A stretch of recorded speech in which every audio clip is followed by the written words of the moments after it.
Hello, ladies and gentlemen. This episode of the podcast is brought to you by DraftKings. DraftKings.com, America's favorite one-week fantasy football site where you can win enormous cash prizes every week. You've already researched the players for your season-long fantasy team, especially if you're like Jamie and you're a serious dork about it. Turn that knowledge into instant cash at DraftKings.com. Last year, these are real numbers, one player turned $11 into $4,000 in one weekend. Another player won $100,000 his first time ever playing, and another player won $1 million in one day just playing fantasy football. I used to think fantasy football was ridiculous, but now I'm starting to understand it. It's like when I found out how much poker players made. I went, whoa, wait a minute. I used to say, poker? What? They're playing cards like a bunch of little kids? No, they're making stupid amounts of money playing fantasy football. That's real. I can't believe it. Like men, yeah. Keep your season-long league where it is, but also play one-week fantasy at DraftKings.com to win huge cash this weekend. Hurry. Get your entry into the Millionaire Maker event, where first place takes home $1 million. That's $1 million American real dollars, not like McDonald's bucks or fucking Chuck E. Cheese dollars or some shit. Head over to, is there a McDonald's dollar? I might have made that up. Head over to DraftKings.com now and enter the promo code Rogan to play for free to become a millionaire. Imagine if you win $1 million by entering the promo code Rogan at DraftKings.com for free. That would be ridiculous. DraftKings.com. Bigger events, bigger winnings, bigger millionaires. Enter Rogan for free entry now at DraftKings.com. That is DraftKings.com. She sent me another one. The MeUndies one, which I'm wearing MeUndies right now, by the way. Not that you needed to know, but there's a new there's a new underwear sponsor. Where's the fucking MeUndies thing, man? See, that's why I hate when she sends me separate ones. Hold on a second, let me find it. MeUndies. They're the best underwear I've ever had. I can give you one without any preparation. But I'll tell you what, I didn't think anything of it. I used to buy cheap underwear. I used to buy underwear in like a package, those little plastic packages that you get at like Walmart or something like that. Just throw it in the cart and keep moving. But when they started sending me these MeUndies, I was like, what is it, just underwear? Like, what's the big deal? Well, this is one big deal. The average man doesn't change his underwear more often than every 7 years. That's ridiculous. Like, the average male buys a pair of underwear and keeps that rotten butt filter for 7 years. That's terrible. And they're not that comfortable. They also have that weird hole in the front that no one understands. That shit was made like during the Depression when people didn't understand how to really pee out of your like, what is that hole? Nobody uses that goddamn hole. I do. Okay? Do you use that hole? Yeah, sometimes. Shut up. Anyway, MeUndies.com is seriously the most comfortable underwear you have ever tried on. You will try these on and you will say, oh, they actually wick moisture away from your body. They feel perfect. They don't ride up on you. They pull moisture away from your skin so that you're cool all day long. I have them right now. I wear them every day now. It's the only underwear I wear now. I know that sounds ridiculous, but if you try MeUndies.com, just give it a shot. Listen to me. Try it. And you will see that there are underwear that are better. It's like everything else. Like someone came along and they figured out the better mousetrap. They figured out how to make underwear better. Go to MeUndies.com/Rogan and get 20% off of your first order. That's 20% off your first order when you go to MeUndies.com/Rogan. And you'll even get free shipping in the United States and our friends to the north in Canada. Free shipping up there as well. I guarantee you're going to be happy with them. They're the best underwear, seriously, I've ever bought. Go to get that 20% off. Go to MeUndies.com/Rogan. And last but not least, we are brought to you by Ting. If you go to Rogan.ting.com, you can save $25 off of any of the new Ting devices that they sell at Ting. What Ting is, it's a mobile site that it's a mobile service that uses the Sprint backbone, and they buy time on the network, on the Sprint network. So if you're on Ting, you're actually on the Sprint network, but you do it by Ting's rules, and Ting's rules will save you money. My bill last month was $18. Excuse me. Now, I don't do a lot of phone calls. I mostly text, but that's fucking ridiculously cheap. $18. And I go online all the time with it. $21 is the average monthly bill per device for Ting customers. $440 is the average annual savings per device for a business with 1 to 20 employees. That's pretty interesting. What's interesting to me is that companies are starting to, it's actually 11 to 20 employees. A business with 11 to 20 employees, $440 is the average annual savings. What they've done is they figured out a way to make you feel better about your relationship with your cell phone provider. Like for a lot of people, cell phone provider is just this big company and they have their rules. And if you go over, it costs you money. There's a bunch of weird shit that goes on. Like if you want to cancel, you have to pay some sort of an early termination fee. Ting has removed all that. No early termination fees. No cancellation fees. You just cancel. That's it. If you don't want to be a part of them anymore, you're gone. You don't have contracts. You don't have any of that stuff. You use what you use, and that's what you pay for. You don't have like X amount of minutes per month. It used to be that you would buy a certain amount of minutes a month, like 100 minutes a month. And if you only use 70 of those minutes, you never got credited for those other 30 minutes. So Ting, they did it first. The first way they did it was to credit people. They decided to give people the money back and credit their next bill. And then they decided, like, why are we charging them for stuff they're not using anyway? Let's just set it up so that we charge people for what they use.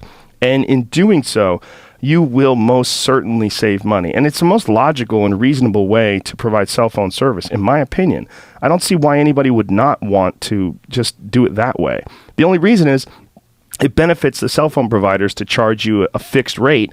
Then when you go over that fixed rate, they hit you with an overage charge. And if you go under that fixed rate, it's to their benefit.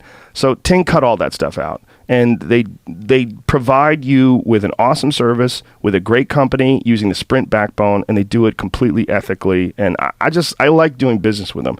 They're the official cell phone provider for this podcast. The phone that we use when I coordinate guests and make calls and stuff, all that stuff is all through Ting. If you go to rogan.ting.com, you will save $25 off of any of their devices. And they have all the finest Android devices in stock. Like the one that I have is the Samsung Galaxy S5, which is pretty awesome. And it has a lot of features that, like, even with the new iPhones that are coming out, doesn't have. Like, it's water resistant, which I don't understand why these people are making electronic devices that aren't water resistant when they can make ones that are water resistant. It just seems logical. If you go to rogan.ting.com, you can find all the various devices. And if you're a cheap person or frugal, or you're just one of those people that realizes, like, most of the time you don't really fucking need the latest and greatest and all this shit.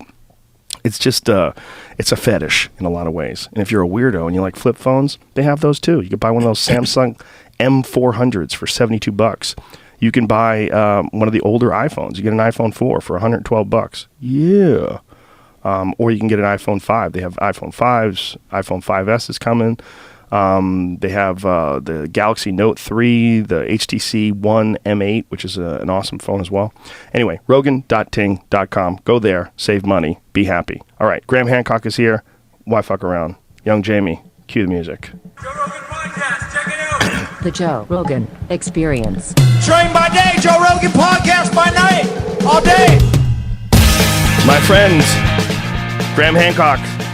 I'll take these off since you're not wearing them. Good to see you, buddy. Nice to see you, Joe. Good to be back. Good to see you returning from floating. I saw your tweet, which showed a picture of, looked like someone was in space. Yeah, because that's how it felt. That's how it felt to me. Now, I have to thank you for this because you're the guy who turned me on to floating. I never did it before. You spoke to me about it last year. I was so harassed and so rushed. I never got a chance to do it. I thought I'd do it when I got back to England. It didn't happen. So I got in touch with your friend Crash few weeks before I came out here, and he very kindly fitted me in. And I think his place is called Float Labs Technologies, and they're in Venice Beach. So it's a totally new experience for me. And what made the experience even more surreal and special, because I'd asked for an appointment fairly late in the day, was that he needed more notice. He's constantly booked up. Yeah, so isn't that amazing? What he could give me was the 2 rooms, one for myself, one for my wife Santha, at midnight. 2 nights in a row. And actually there's something about floating at midnight which I think is really special. I don't do any floating during the day. Right. It's a really good time. It's a really good time to do it. Yeah. So we went along to Venice Beach and parked the car, and Crash came out and took us in. First of all, he showed us his collection of African masks. And he has got the most amazing, slightly fearsome collection of African masks up there. It's really incredible, actually. Yeah? This is a deep guy. He's he's a trip. Thinking about a lot of stuff, and I've spent a lot of time in Africa. I've never seen a collection like that. It's just amazing. Dogon, some of the really fascinating peoples and their masks. Then he takes us down. He talks us through what it is. So, you go into this room, and in it, I've seen in some places they have like a pod where you close a lid over yourself, but that's not what he's got. He's got a bigger room than that, and there's a big full-size, feels like a huge metal safe. If you have trust issues, it's a little bit. You're going to close yourself up in a huge metal safe in the darkness. It takes a little bit. A little bit of courage, I would say, is required to do that at midnight on Venice Beach. But we did it, and we go in there at certain warnings. You don't want to get the salty water in your eyes. Yeah. If you do, it's a big distraction. You don't want to get it in your ears because it's going to block you. So you wear earplugs. It doesn't bother me. I just go in with my ears. I don't wear earplugs. I think I would prefer to because the feeling of being completely deaf was slightly alarming for me. Although I realize the sensory deprivation is part of the deal. Yeah. So you close the door. There's a towel hanging off the back of the door in case you do get salty water in your eyes. And then you just lie down in this, I guess, body temperature saline solution in which it's impossible to sink. And there you are in the darkness, completely without sensation, totally by yourself for the first time in a way ever. I mean, this is sometimes we're alone, but to be completely alone in total darkness, suspended in that amniotic fluid, that strange saline solution with no sensations coming in, no sounds, no light. It's an extraordinary opportunity to meditate, to reflect, to just drift away into another place and not. The only danger I would say it happened to me. I find it difficult to shut down my mind. My mind is always running, and a few times when I was just wanting to let everything go, everyday concerns and worries came back in and started started annoying me. But most of the time, I was able to let go, and it felt like I was weightless and I was floating in space. That's why I posted that picture on Facebook today, because that's what it felt like. And sometimes I didn't know whether I was horizontal or vertical. I felt sometimes like I was floating vertically. It was a very odd sensation. I wouldn't say that I got into deeply trippy space, but I did have fundamental visions, patterns, light started to generate. Purple strips of light started to appear, which certainly were not there in the darkness with me, and that was interesting. But most of all, it was just very relaxing, just very relaxing to let go, be completely supported, but by this soft, gentle water, and drift away into the realms of the mind. It was a wonderful experience, and I felt much better about it the second day than I did the first. The first day was some unfamiliarity. The second night, last night, was just amazing. Yeah, that's what it's all about. It's all about getting used to the experience, and the more you get used to the experience, the easier it is to slip into the deeper and deeper states. Yes. But the first time it's very alien. Yes. It's so odd, and you also kind of bump against the sides, and you have to and I've just seen Crash's African masks as well. Yeah, he probably shouldn't show you those before you go into total darkness in a meat locker. Yeah, exactly. Exactly. But the second day so much better, and so much so it's made me think maybe I should get myself a float thing. Oh, you definitely should. It's huge. I love having one. I love knowing that anytime I want to go in there, I could just go in there. Are they loads and loads of money, or are they okay? Yeah, they're loads and loads of money. Yeah, they're like not thousands cheap. And thousands of dollars. Yeah, especially the flash ones, the crash ones rather. The original one that I got, which was a Samadhi tank, I think that was like $6,000 or $7,000. But crashes are more like 30. Okay, because It's his is like like a a car. room. Yeah. It's like buying a car. And it's also it has these incredible filters that it's set up through. Like he has it set up like the one that I have in my house. I'm the only one who goes in it, but it's a commercial grade filtration system. Right. Like he filters things through ozone. There's all these different various steps that it takes. He's written like an entire I don't know how many pages, probably like 50 or 60 page booklet on the necessity for different types of filtration and what he I mean, he's an obsessive guy. Yes. And his obsession with tanks has made there's a guy in Austin that has some really amazing tanks too that does it a little bit differently. He does it through a company that makes boats, and his are really excellent too. Right. But Crash is like the leader of the pack. He's Crash started it out. He's the master of the game. There was nothing like his stuff when his stuff came out. Now there's guys like the guy in Austin that is elevating his. And I spent some time there and checked out his facility. It's beautiful. Yeah. He's friends with my friend Aubrey, but the what Crash did was there was no innovation going on in the United States when it came to float technology. There was like the standard Samadhi tank, which is really great. I mean, it's cool. You could definitely get a cool experience in it. Right. And then there's some home models that a few people had.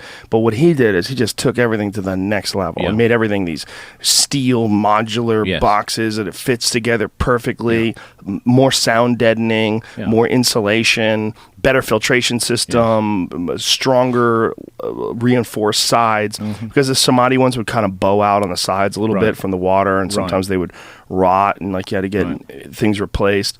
He fixed everything. Yeah. He fixed. There was an issue with the linings would burn out sometimes because of the heat pads. The heat pads would short out. It would burn through the linings, and they would leak water everywhere. Right. He fixed that by, first of all, by setting like this redundant system and having two heat pads too. So if one burns out, you have a second one ready to go. And then secondly, he put these thick pond filters. Yeah. He doesn't use like the same kind of filters that a lot of people do. Not filters, rather, liners. Right. His liners are very thick. They're for like koi ponds. Okay. So he's done a lot of innovation. He's really figured out a lot of different things. It's the place to go if you're lucky enough to live in LA. Well, it's also if you're lucky enough to be able to get in now, because now he's booked way in advance. Well, that's what I found. I mean, I wrote to him at least 4 weeks ago, and there were just no slots available during the day. That's why he gave me the 2 midnight slots. Although actually, I'm really glad he gave me the midnight slots. That's the way to do it. Yeah. Late at night's the way to do it. But I understand he's opening a new unit in Westwood. Yes. Where there'll be 7. Yeah, that's not enough. No, even 7's not enough. I mean, you could open up one somewhere that has 50, and that sucker would be filled all day. It would be filled. 20 million people in LA. Yeah. So there's not so many other people doing this in LA right now? There's a few. I think people are starting to become aware of it now. It's a fabulous experience. We all need this experience. One question I have and wonder about, what about if you have a joint before you get in, or take some sort of Cybin? What would that do? I don't know what it's like to not do that before you go in. You do that every time. Yeah. Not psilocybin, but I have. But the pot is the edibles are the way to go for me. Okay, so you eat about an hour before. And a terrifying supply of edibles, a terrifying dose, where you're just like, oh, what did I do? And then I get in there. That's what I like to do. Okay, that's what I'd like to do as well if I hadn't given up pot 3 years ago. Makes me very humble. There's something about getting in there. Just and because I've done it so many times, because I have the tank in my house, I'm super comfortable. I can get relaxed with floating. It's a normal thing to me. So when you're on the edibles too, it takes you to these really, really, really bizarre places. No moments of paranoia or fear? You're just calm there? I mean, I wouldn't say that. I'm pretty good with that, though. I mean, if I had real problems with paranoia and fear, I wouldn't be able to do everything I do for a living. Sure. You know what I mean? Everything I do, absolutely. This is live. Yeah. Everything I do when I do commentary for the UFC, that's live. Stand-up is live. All very edgy. Yeah. All these things are all live, and, they all depend on maintaining your sanity. Yeah. Under sometimes pretty intense pressure. But so I don't have those paranoia or fear issues, but I certainly feel the thoughts. I just don't indulge them. I feel the thoughts, but it's like That's a lot good of way to go. Not indulge them. Yeah, it's like a lot of Acknowledge but don't psychedelic indulge. experiences. It's a matter of controlling the mindset. And I kind of equate it to just the ability to communicate on the internet and the ability to access information on the internet has led us to this weird place where if you wanted to, your day could be filled with horror. You could It is just go every day to the worst possible websites and see the most horrific videos and the most horrific photographs and see the world in the worst possible light. If you Indeed. chose to just immerse yourself. Or just watch the news. Yeah. I mean, even worse than the news. I mean, if you really wanted to really change the way you saw the world, Yeah. I mean, you could live on a beautiful tree-lined street with the nicest neighbors and, the cutest little dogs barking, and the life looks beautiful. Yeah. But through the portal that is the internet, you can immerse yourself in the horror. most twisted, sadistic minds. And it's like you have this decision to not do that. Yeah. And that's in sort of reinforcing that decision and making those choices, you build up your resistance to doing things that are negative. You build up your resistance to indulging in negative thoughts. And in that sense, I think it's good. Like, one of the weirdest things is, have you ever seen someone who's never been in any sort of a conflict type situation, but they get thrown into one and they have a panic attack and they hyperventilate and they don't know what to do? Yeah. It's very weird. I've seen it happen many times. I've seen it happen. And then I've seen other people that are in panic situations or rather high stress situations a lot, and they know how to stay calm and keep cool. And I think, Sometimes your life can depend on it. sure, very much panic so. is a killer. I mean, Yes. with scuba diving, which I did a lot of, panic will kill you. Oh, I would imagine. I'm terrified of scuba diving. I've never done it. Yeah. But I would imagine that being 100 feet down in the ocean while the winds are moving, the currents banging you against rocks and stuff. Absolutely. That's got to be. You lose it down there and you're really gone. Yeah. That's a whole nother world. I did some snorkeling recently with dolphins. Right. I was in Hawaii, and I actually did it with my 4-year-old too. Great. I took her with me into the water, and she had the mask on and everything, and she's like looking down, and we're seeing the dolphins swimming under us. It was amazing, really incredibly rewarding. Did they come and scan you? No, they didn't, but they just swam underneath us. Right. They really didn't give a shit about us. It was really kind of. What are those weird-looking things up there? They just, it's kind of, it's an eye opener, like how little of a shit dolphins care. Yes. They don't care about you, man. As long as you're not trying to capture them, Yeah. they're like, more people, whatever. Yeah. Avoid the boat, Yeah. They came near the boat. I've been around them though when they're very playful too. Like we were fishing once and they were jumping by the boat and being really playful with us. But this was a totally different experience. This was they just pretty much indifferent, but so beautiful. Like just being around them, hundreds of dolphins. Yeah. And you're just looking at them swimming underneath you.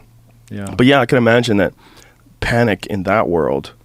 Well, something goes wrong, at depth in a current. If you panic, you literally are dead. That's when you have to stay steady, and that's the power of the mind. You have to. It's mind over matter. You have to impose your mind on that situation, because I don't know why actually. If we have all this evolution, why we panic? I mean, they would have thought millions of years of evolution would have got rid of that terrible, dangerous thing called panic, but actually it's there. I suppose it must have some function. Fight, though, is so necessary. It sharpens your reflexes. It's one of the things about fighters is that a fighter going into a fight and not being nervous can be incredibly dangerous. Yes. And when I was competing, there were moments that I was too confident, and I went in and I couldn't compete right. I couldn't, and I also couldn't snap myself out of it. Right. Like there's a level that you achieve when you're really nervous and you're not sure of what the outcome is going to be. There's like a level of reaction and of intensity that you achieve when you go into a competition where you're scared, where you perform so much better. Right. And then there's like when you're super confident, Yeah. there's something that happens where you're not nervous at all. You can't get up for it. Like it's a weird thing that happens. Right. So that adrenaline I think it's a necessary component. It gives you that extra charge. It's just about managing that, and managing it is very difficult. It was interesting. I told you a few moments ago, I watched this Hickson Gracie movie Choke. called Choke. Yeah. And that's one of the things that he said quite early on in the movie. He said, actually, he's always afraid. He doesn't say I am a fearless person. He says I'm always afraid. Yeah. And yeah, it's managing. It's managing that. What a formidable fighter that guy. He's an amazing guy too. We had him on the podcast recently. Him and my friend Eddie Bravo together. It was just a huge treat for me as a lifelong martial arts practitioner and fan, because he's a real master. Fascinating guy. Yeah. That documentary, I recommend that to everybody, even people that don't do martial arts, like yourself. How'd you hear about it? Okay, well, my son-in-law, Jason Saris, does mixed martial arts. He does particularly Brazilian jiu-jitsu at a place called the MMA Clinic in London, and he does it 3-4 times a week. He's very, very, very devoted to it, and he's been talking me through a lot of these issues over the last year, and I get it. I get why he loves it, and I think it's been a really great thing for him, and I think it's a really great thing for anybody. There was a time in my life when I did do a martial art. I did Aikido. I got to brown belt in my very early 20s, and then I quit. I'm not quite sure why. I had traveled, I went away, I'd lost the practice, and then in my 40s I went back to it, and I worked my way back up to green belt. But Aikido is a different thing from this real grappling. I mean, this Brazilian jiu-jitsu, what I see is two people who are interlocked, and they're sensing each other's movements all the time. You can't predict what's going to happen next in any way, and I understand that it's a kind of meditative thing also, that if you actually start thinking, I imagine, because I don't do it, but this is what my son-in-law tells me, if you start thinking while you're in that grapple with that other very strong, very dangerous person, I don't think that's really good. I think you have to not be thinking. You have to be acting somehow on muscle memory, on instinct, on experience. You're not really thinking through your next move, or are you? I don't know. Sometimes you're thinking, but a lot of times you are reacting in what you try to do is achieve sort of a Zen state, a flow state. And when you're at your best, you're in that flow state, where sometimes you'll be in a position where you don't even realize how you achieve the position. You just instinctively did it. And it's instinctive based on thousands of repetitions, many hours of mat time. Mat time is very important. Mat time being the actual sparring itself. Right. Because the rolling, the grappling, sparring, you understand like the language of human interaction. Like there's an interaction between a person attacking, a person defending, and there's just like this thing that goes on where you kind of figure out. Yes. And this is something that in daily life, in our modern technological society, most people have no experience of at all.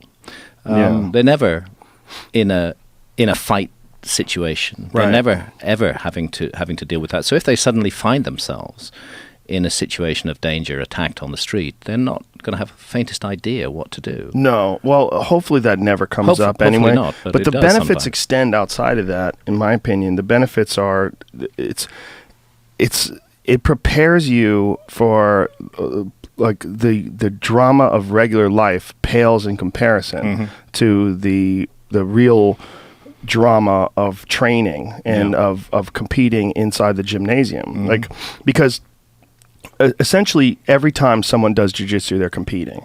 Every time you spar, even if you spar with a very good friend, you're still competing. You know, you get used to this struggle, and that's something that most people don't have in their life. Right. And in having that struggle and in this competition, it makes the regular stress that people go through, the stress of bills and of relationships, and it alleviates and mitigates a lot of the issues that people have. Yes. Because the life or death struggle of someone trying to choke you and you battling it out, and you're tired, you're exhausted, and you're trying to remain calm and catch your breath and defend and trying to stay cool and trying to figure out what's the proper defense for this situation and how to turn this around and how to get back to a better spot.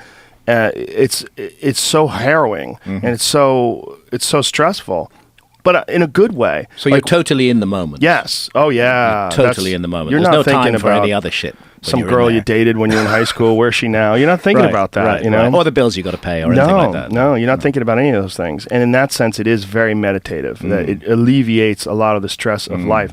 And then when it's over, you just kind of you feel very relaxed because you've spent all this excess energy that I believe people. I mean, it's not a scientific way of looking at the human body, but I think of the human body in a lot of ways as sort of like a battery. Yeah. And a lot of people's batteries are sort of overflowing with juice because you don't use them. You sit down in a sedentary state in front of a computer all day, which is pretty bad for your back, and you stare at a screen and you do your work, and then you sit in your car or on the train or whatever to get home, and then you sit in front of the television. That's a lot of people's lives. Absolutely. That's not normal for a body. No. The body is supposed to be moving. While you're young and alive and while you have energy, you're supposed to be, your body wants to be involved in activities. Your body wants to go hiking and do things. And if it doesn't, it atrophies and it shrivels up and it stops being functional. And when you can get all that energy out in a training session, it does a couple things. One, it strengthens your body so that if you ever do have to use it for something, even if something as simple as like picking things up or, just strength to help move something. Yeah. You have that. But two, you alleviate all the excess energy. Yeah. You drain the battery a bit. Yeah. And by draining the battery, you put more juice in the battery for the future. Like the battery has like a higher threshold. And then you also you could deal with stuff easier. Yeah. Like when I don't train, if I don't exercise, if I don't do some sort of rigorous physical exercise, like at least a few days a week, I react differently to stress. Right. You start getting snappish and... Yeah, well, I get more irritated than I should. It affects me more than it should. But when I train, like if I train a lot, everything is pretty easy. Yeah. I've seen this effect on my son-in-law. His couple of years now of doing this, it's really transformed him. It's a really, really great thing. And a lot of people can benefit from it. I mean, I'm 64 years old. I don't know. I don't think I can go and do that stuff now. I don't know. You could if you found another 64-year-old. Yeah. Okay. Or I could work with one personal teacher. To who would understand my level. I see huge advantages in doing it. I think I've got more and more interested in it over the last couple of years. It's a really fascinating thing. And also, tell me about this. I mean, in a way, you're being a warrior in there. Also, in a way, it's a warrior thing. I mean, this is a contentious issue. The human race, we've been around in anatomically modern form for the last 200,000 years. For a lot of that time, our young men in many societies have been called to warfare in one form or another. I would say that it's gone on long enough for it to be a fundamental part of the human experience, actually. In our society today, a lot has worked to move that aside, and probably that's a very good thing. Although we still do have war, of course, but it's done at a distance largely. It's not. I mean, I'm writing novels about the Spanish conquest of Mexico at the moment. I'm getting inside the heads of warriors, and those guys are on the battlefield hand to hand with edged weapons. That kind of experience of battle and warfare doesn't happen, I think, much in modern warfare today. It's more the guy remotely piloting a drone and shooting people from a distance. But maybe there is a warrior need in us, which can be met in a harmless and positive way on the mat in something like mixed martial arts. That's what I'm coming to. Would you agree with that or not? It's very possible that there's something to that. I think that it's very possible that there's something to the idea that we have ingrained in us a certain amount of experiences based on the genetics of all the people that have lived before us, and that whatever fight or flight is inside of us, throughout history, like I've been discussing this with friends, like how fascinating this time is, because throughout history, in the past, if a boat of strangers showed up, it was very dangerous. Yeah. A boat showed up and you're like, holy shit, it's going to get crazy. A bunch of men climb off the boat. You got to hide women and children. And now when a boat shows up, it's tourism. And everybody gets excited. Like, oh, we need their money. Yeah. Come on, come to this island. Come to this place. And bring your family. Yes. It's a completely different world that we live in. It is. And those experiences that led the human race to 2014, these experiences of people, pirates showing up and Vikings showing up and all those dangerous people showing up in these different places. You know, people coming over the hill. Oh, an army's coming. That was just a part of being a human being for the longest time. For a very long time. Yeah. Have you seen this new thing that was going on about the autopsy of which king of England Richard was it? II or Richard III. Yeah, they found his bones, which is really amazing, man. Yeah. They found his bones, they found it under like a parking lot or something like that? Yeah, parking lot, yeah. How crazy is that, man? I know. How do they know it's him? I think that there's a long tradition regarding him and the battle that he was killed in, and there's even a Shakespeare play where he's at the end of the battle saying famously, my horse, a horse, my kingdom for a horse," so that he can flee. But it seems that he died in face-to-face combat and was hacked to pieces, as far as I can One of the last of the kings to die like that too, right? To die in combat, yeah. We're in the sort of late 1400s there. I would say so. I mean, combat went on. The period I'm writing about, early 1500s, was brutal and bloody period. A man like Hernan Cortez is a leader, but he's a killer. You know, he's a cold-blooded killer. I think that kind of experience is rare today. Does it freak you out when you read stuff about like these days and realize that all could happen today? We need the wrong set of events to take place. We're not far removed as a species from that time in terms of actual history. Like, it's the blink of an eye between then and now. Absolute blink of an eye. We are the same people. Nothing's changed. Yeah. There's been some social changes, but look, we're still slaughtering people on large scale levels. It's just that hand-to-hand, face-to-face thing. Technology has intervened a little bit in that. If our society were to go into a radical collapse, people could find themselves facing those contingencies very quickly, very, very, very rapidly. And it is, in fact, in a radical collapse in other parts of the world. I've been talking about this on stage a lot lately, because there's a lot of these. There's this Duck Dynasty guy. It's hilarious. It's Duck Dynasty's ridiculous American reality show. Okay. But one of the main guys on Duck Dynasty, he gave this speech, this video speech, where he was talking about the impending apocalypse and what they call the rapture, where Christians think that Jesus is going to come and he's going to take away everybody that's Christian and bring them to heaven, and everybody else is going to be stuck on earth. I believe there's a very elite group are going to go. 144,000 of them are going to be floated up. Is that what the idea is? Apparently so, yeah, with the rapture. And he told people that they should watch this Nicolas Cage movie that's about to come out called Left Behind, that's based on this very famous series of books amongst the Christians, Left Behind. Okay. And like these people have this. You mean he's somebody who doesn't get raptured? Is that the idea? I guess. Yeah. I don't know. It's so fucking stupid. It's so stupid. It hurts my brain to talk about it. But what's fascinating is that they're all worried about. Everyone's worried about the apocalypse. Yes. The apocalypse. The end.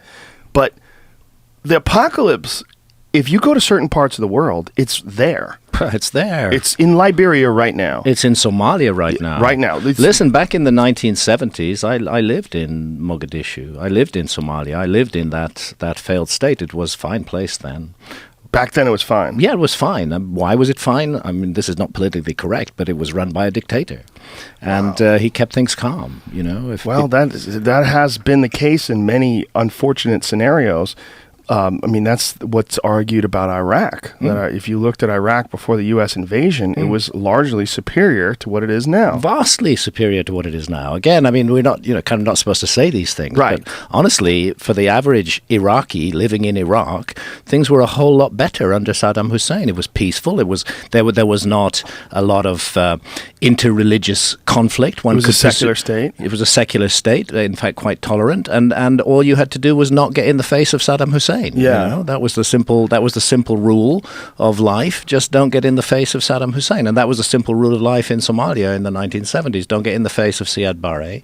If you do, I'll tell you a story. Mohammed Siad Barre, who was the president of Somalia when I went there in 1975. He did a number of interesting things. For example, the Somali language was not written. This was a nomadic society, 70% nomadic. introduced a written script for the Somali language based on the Latin alphabet. This had not been possible before because religious leaders had said they had to have it in the Arabic script because they were Muslims. He just forced that through. Then he introduced a family law which allowed women to divorce their husbands. At that point, 11 religious leaders, 11 sheikhs, mobilized the public and said they had to rebel against Siad Barre. Well, what he did, he hauled those guys out of the mosque the very same day and shot them all. And that was the end of that argument. And suddenly women could divorce their husbands, and the society was very free and very open. One can't imagine today, from the scenes of horror that we see from Mogadishu, actually how peaceful it was. So, it may be the case that in some situations, and Iraq is definitely another example, we in the West are constantly saying we must have democracy. Democracy is a great thing. Well, maybe it is a great thing at a certain point, at a certain level. When you're in a society that's very sectarian, very divided into tribal interests, very divided into different religious groups, maybe it's actually more comfortable if you have a dictator.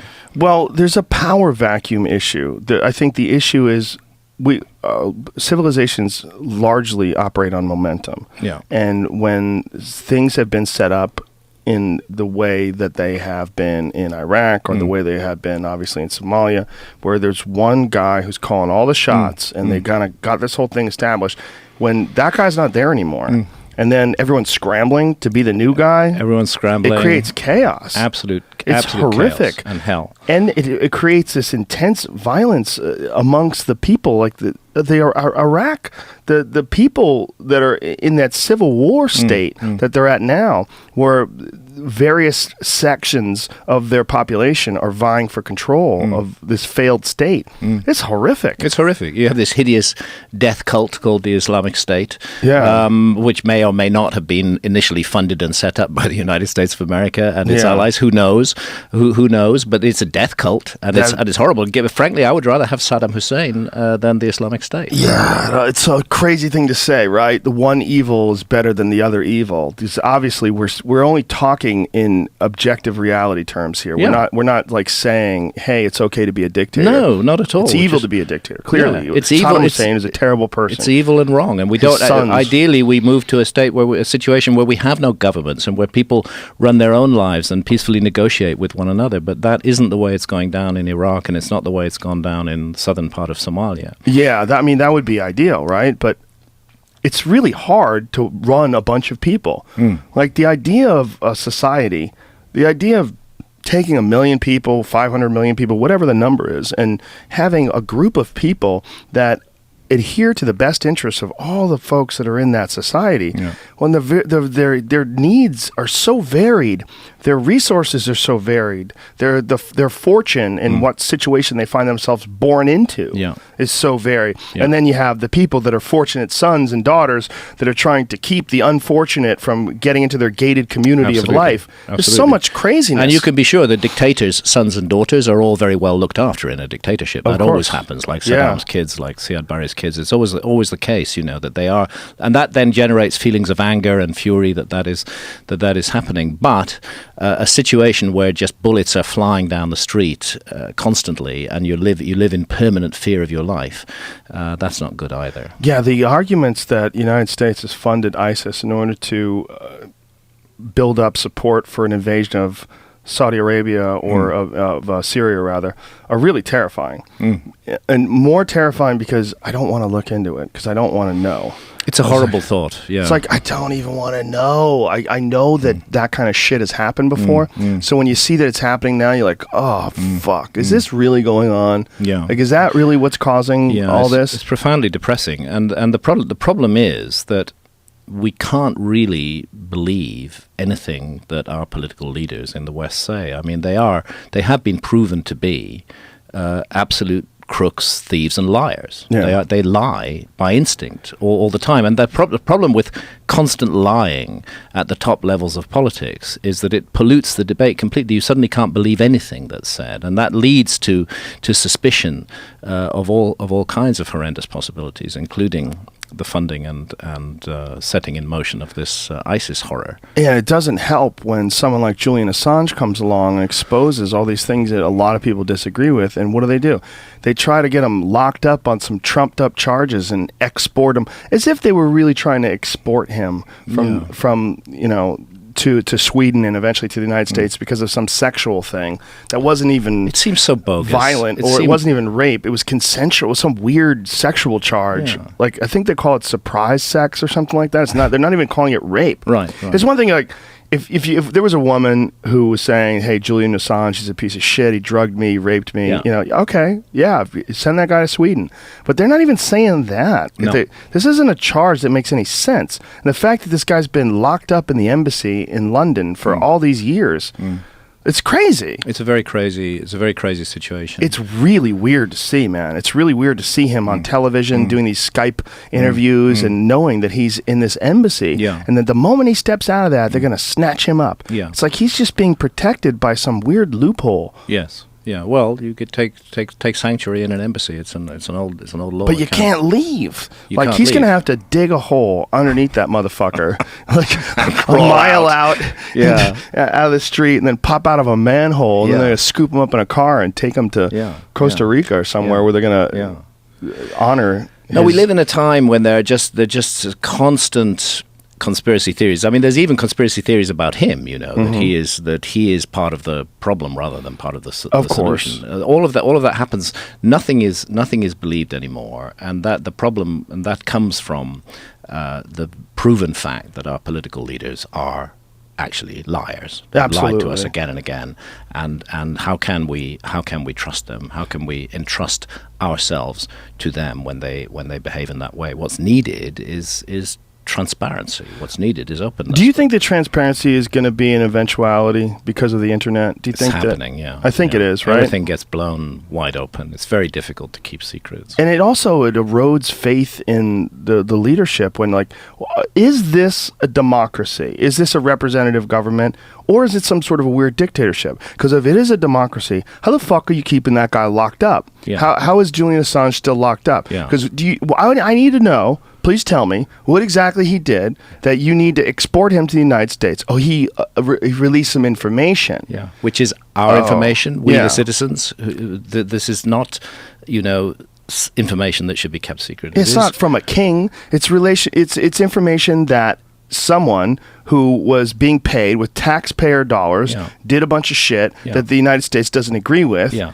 Everyone was upset by the information that was released. Yeah. Everyone was upset by that video, the collateral murder video. Yeah. Everyone was upset by this massive amount of data that showed there was a lot of coercion, a lot of lies, a lot of stuff that we don't agree with. Yeah. And because of that, this guy's like public enemy number one. Yeah. That's so anti what we think of as the United States. It's completely contrary to everything the United States stands for. Yeah, completely. And so in answer to your question, I would say yes, it is some kind of weird dictatorship. Yeah. Posturing and posing as a democracy, because for democracy to be real, you have to have complete openness of information. People must be told the truth. Then they can vote and make decisions on the basis of facts.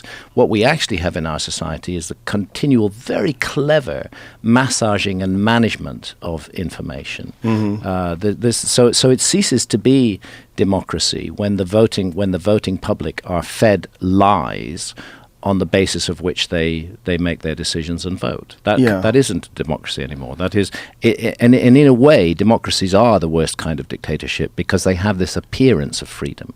Yeah. They have this illusion of freedom, and everybody can say, "Well, it's great because I live in a democracy." At least if you live in a dictatorship, you know you live in a dictatorship, and there are certain parameters that you have to work your way around. But when you live in a dictatorship that is posing as a democracy, it's more complicated. And it's where a lot of people truly believe and act as if it is a democracy, but at the very top, there's fuckery and manipulation and coercion and money and corporate greed and interests and the military-industrial complex that is funding all of these maneuvers and it's people profiting wildly. And not to forget all the big corporations, big pharmaceutical corporations. All of this is about management of information that we are given. So what the internet offers is the opportunity for ordinary people who are not part of a power structure, not running a big corporation, to take power back to themselves, and that is happening, and it's happening in a big way, and it's very disturbing to the powers that be. Yeah, people want like an instant change, but it is almost instant. The amount of time that we've actually spent having the internet has been pretty brief. 1993-ish, 4-ish is when it gave birth. Yes.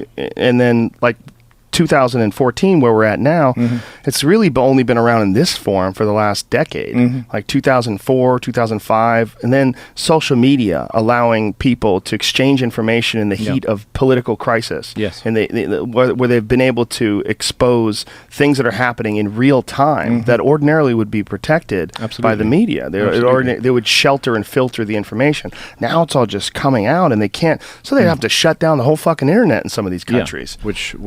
Which is a very difficult thing to do. Now, I've seen the huge shift in power that this has introduced. There was a time just at my own small level as an author where I would have depended on the goodwill of the big media in order to get my ideas out there. And since my ideas have sometimes been radical and contradictory to the established order of things, it was very difficult to do that.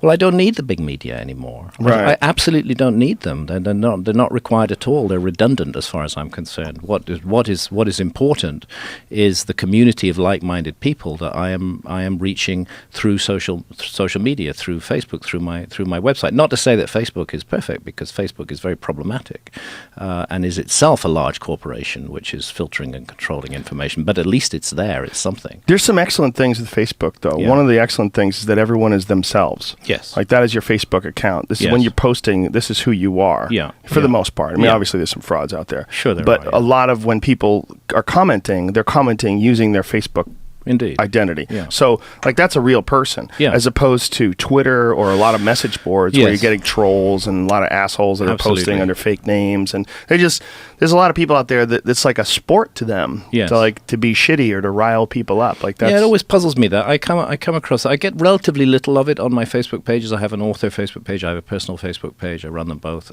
parallel, put the same stuff on both of them. There's one or two people who kind of haunt me there and just always want to say negative and unpleasant things. And my view is, go for it, guy.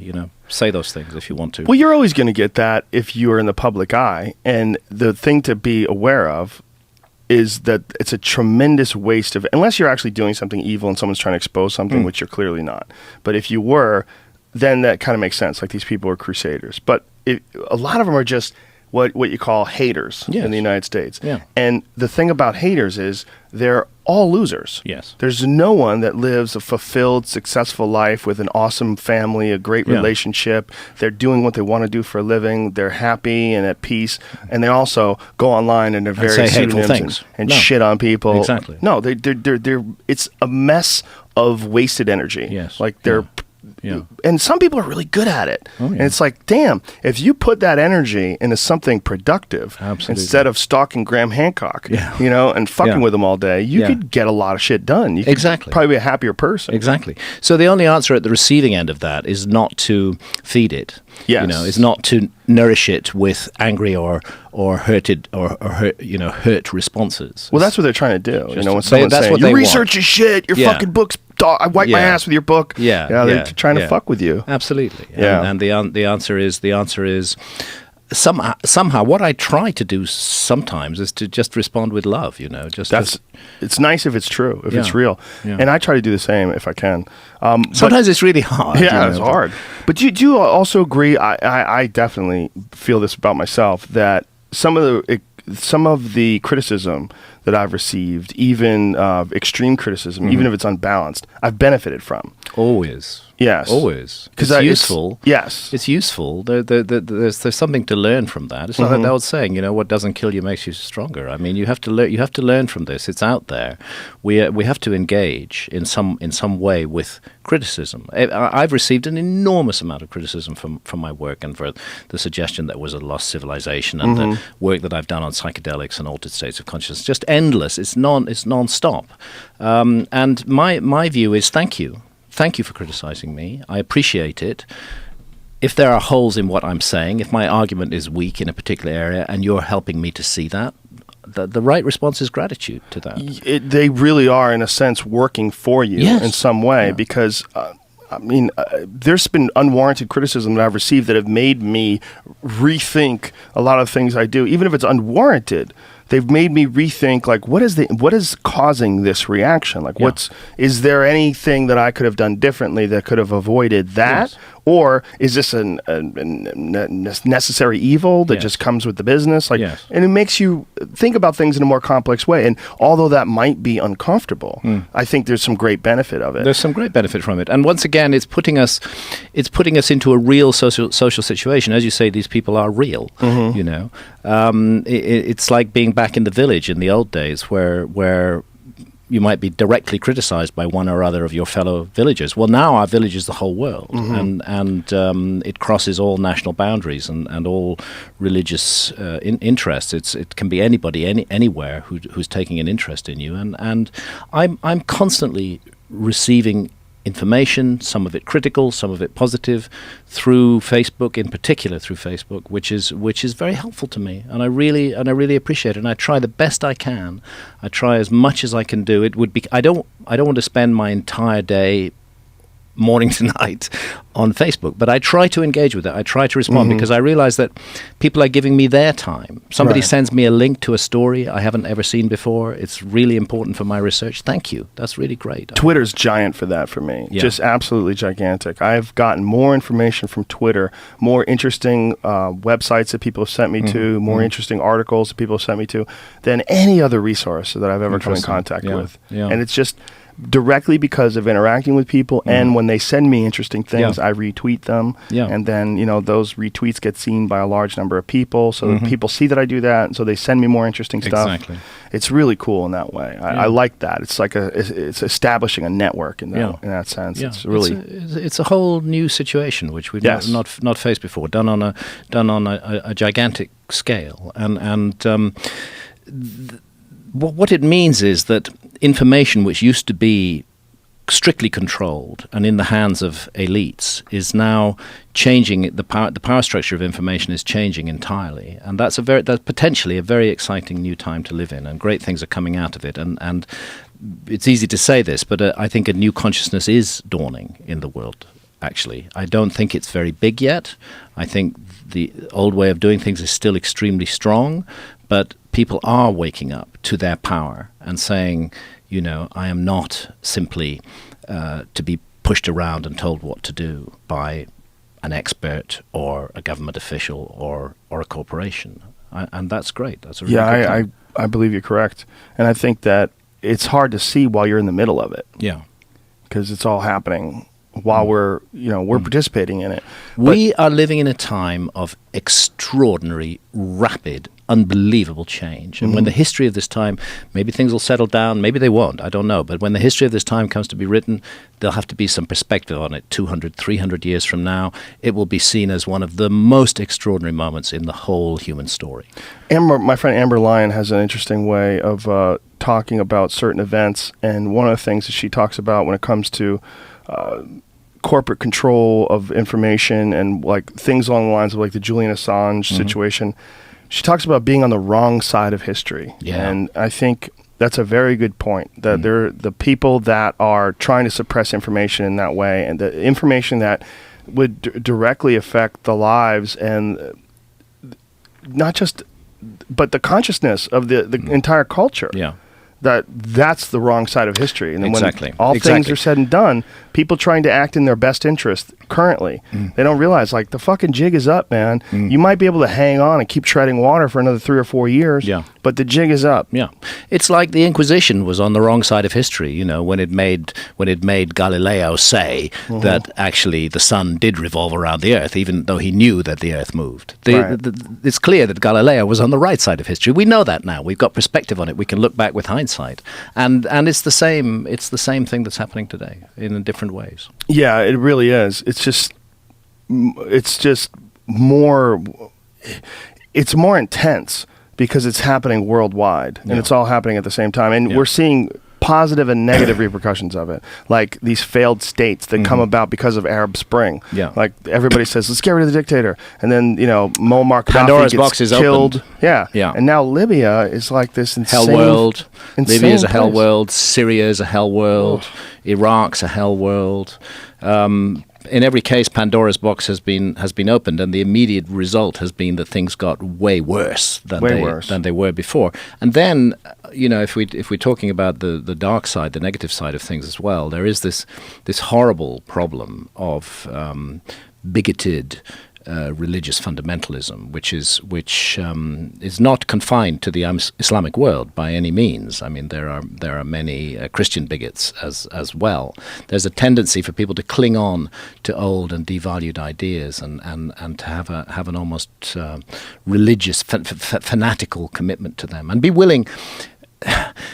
I mean, what idea is worth killing another fellow human being for because they don't share your idea? I mean, this is demonic. It's a horrendous situation that this happens. I followed a few guys on Twitter that are a part of that whole Islamic State. There was an article about this guy who was a rapper who is suspected, a rapper from London, suspected of being one of the guys that beheaded one of the American journalists. And I was following his Twitter feed. It's just like, They banned his Twitter account, right? But it was, it was so strange to see what's going on, and also strange to see there was this thing that was going on with his interaction with the other people. There was this intense camaraderie, with his other Islamic warriors. That they all looked at it. Everyone was brothers and sisters, and everyone was. It was all there was great intensity to all of the decisions that were being made, and great intensity to the bonds they all had. Fighting against what they thought was the evil United States, and. Unfortunately, there was also some things that he said that, they were talking about how everybody's freaking out that one head got cut off, one body part got cut off of this one guy. But what about the thousands of people that are blown to bits by these drones that no one's talking about? And that's undeniable. That is undeniable. That is absolutely true.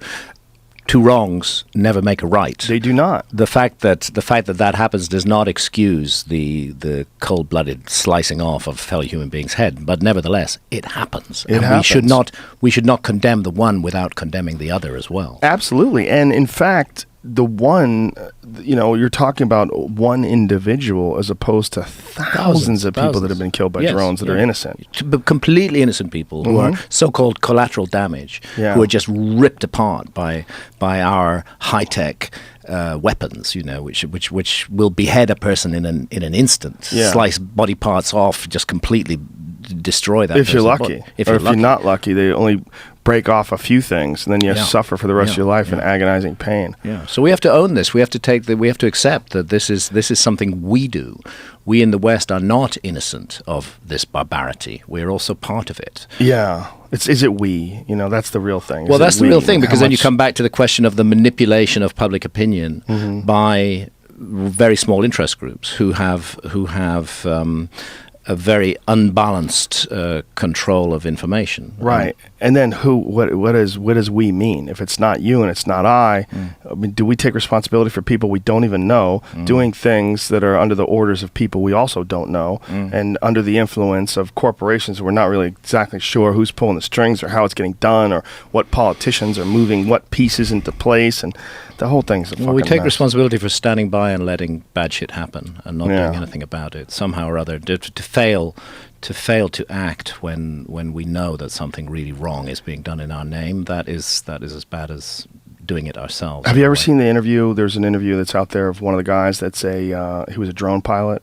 and he was responsible for I don't know, a large number of deaths. But he would describe what it was like to be a drone pilot and what it's like to operate these death machines that fly through the sky and just launch rockets, and how crazy it was. And this is a new thing that didn't exist decades ago. Didn't exist during the first Gulf War. No. There was no drones. Right. This idea of precision attacks by automated machines that fly around the air and launch Hellfire missiles. I mean, what a fucking crazy name. They call them Hellfire. Hellfire, yeah. And it becomes like a computer game.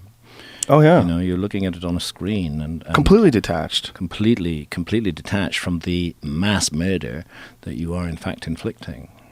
What a dark world. Dark. We live in a dark time, and the only thing is that there is this light which is growing. There is the capacity for love. Human beings, we are capable of love. It involves detaching ourselves from controlling orders and actually thinking as human beings, thinking for ourselves. Very difficult to do, but I think it's happening.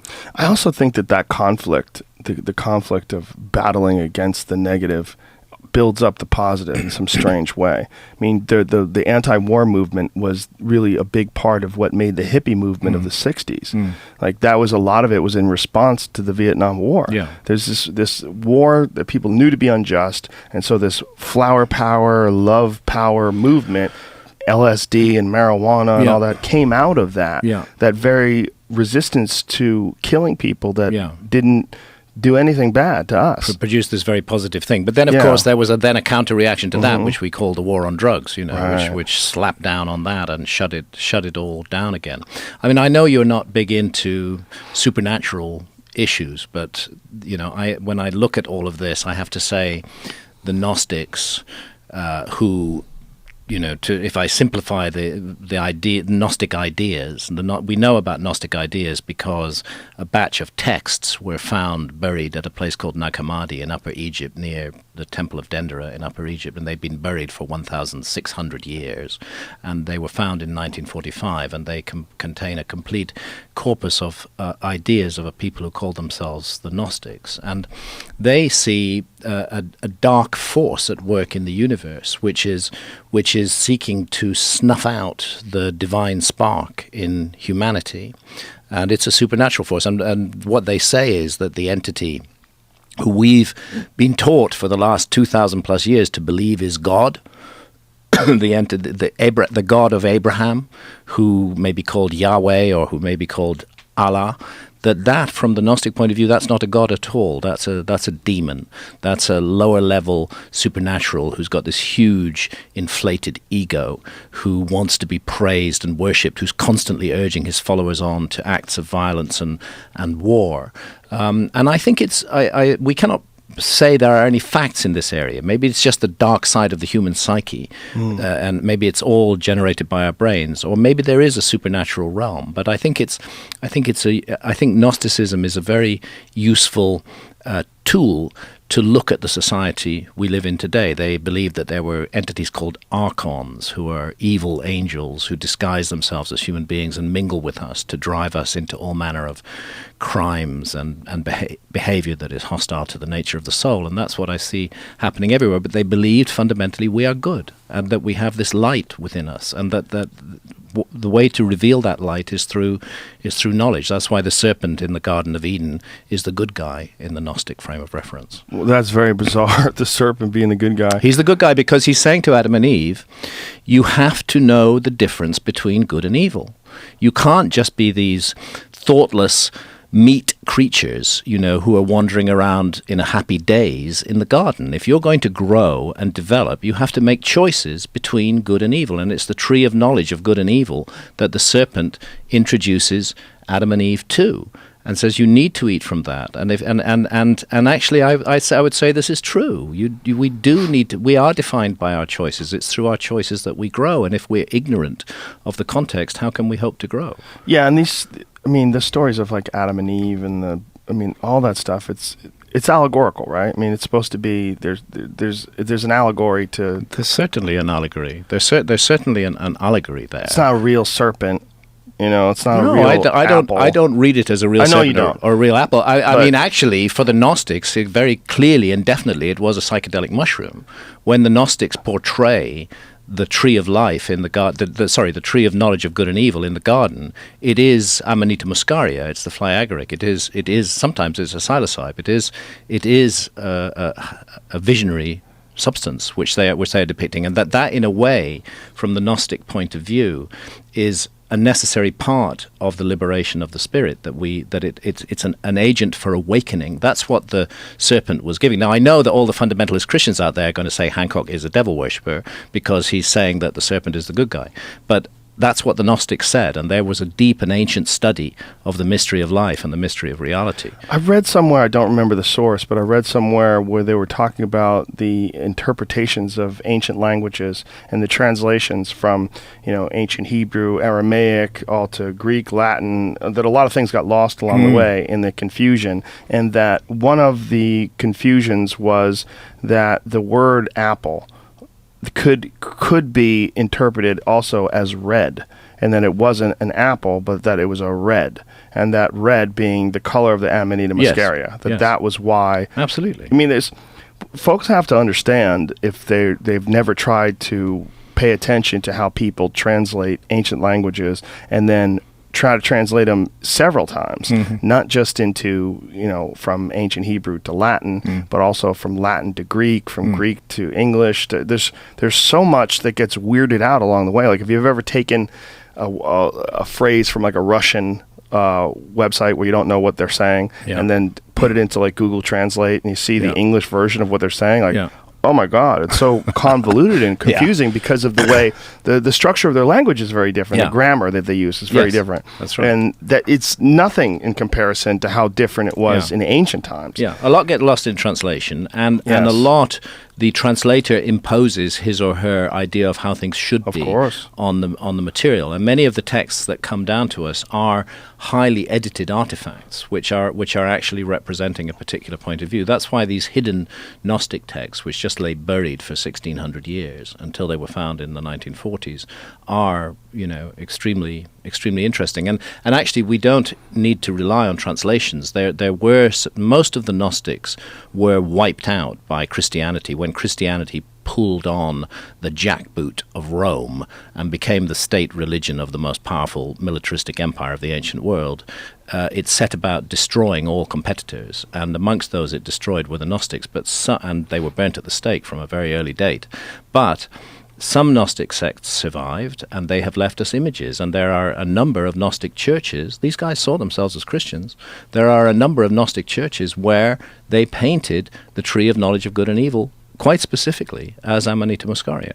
Yeah, and even in French frescoes, what is that fresco from like, it was, I don't remember the year, but it was an Adam and Eve portrayal that showed several different types of mushrooms. Several different types of mushrooms. I know the one you mean. Psilocybin, and it's Adam and Eve clearly standing. Absolutely. And it makes you wonder, like, this was in not modern times, but not 5,000 years ago. No, this was like 1200 AD. Yeah. It was like, say, 800 years ago, something like that. We were at the tail end of the last surviving Gnostic sects. The Cathars in the southwest of France are an example of a Gnostic sect who survived through until the Catholic Church wiped them out with the so-called Albigensian Crusades, a truly horrendous act of ethnic murder that took place in the 1200s. So we're actually not that long ago, and things have survived from that time.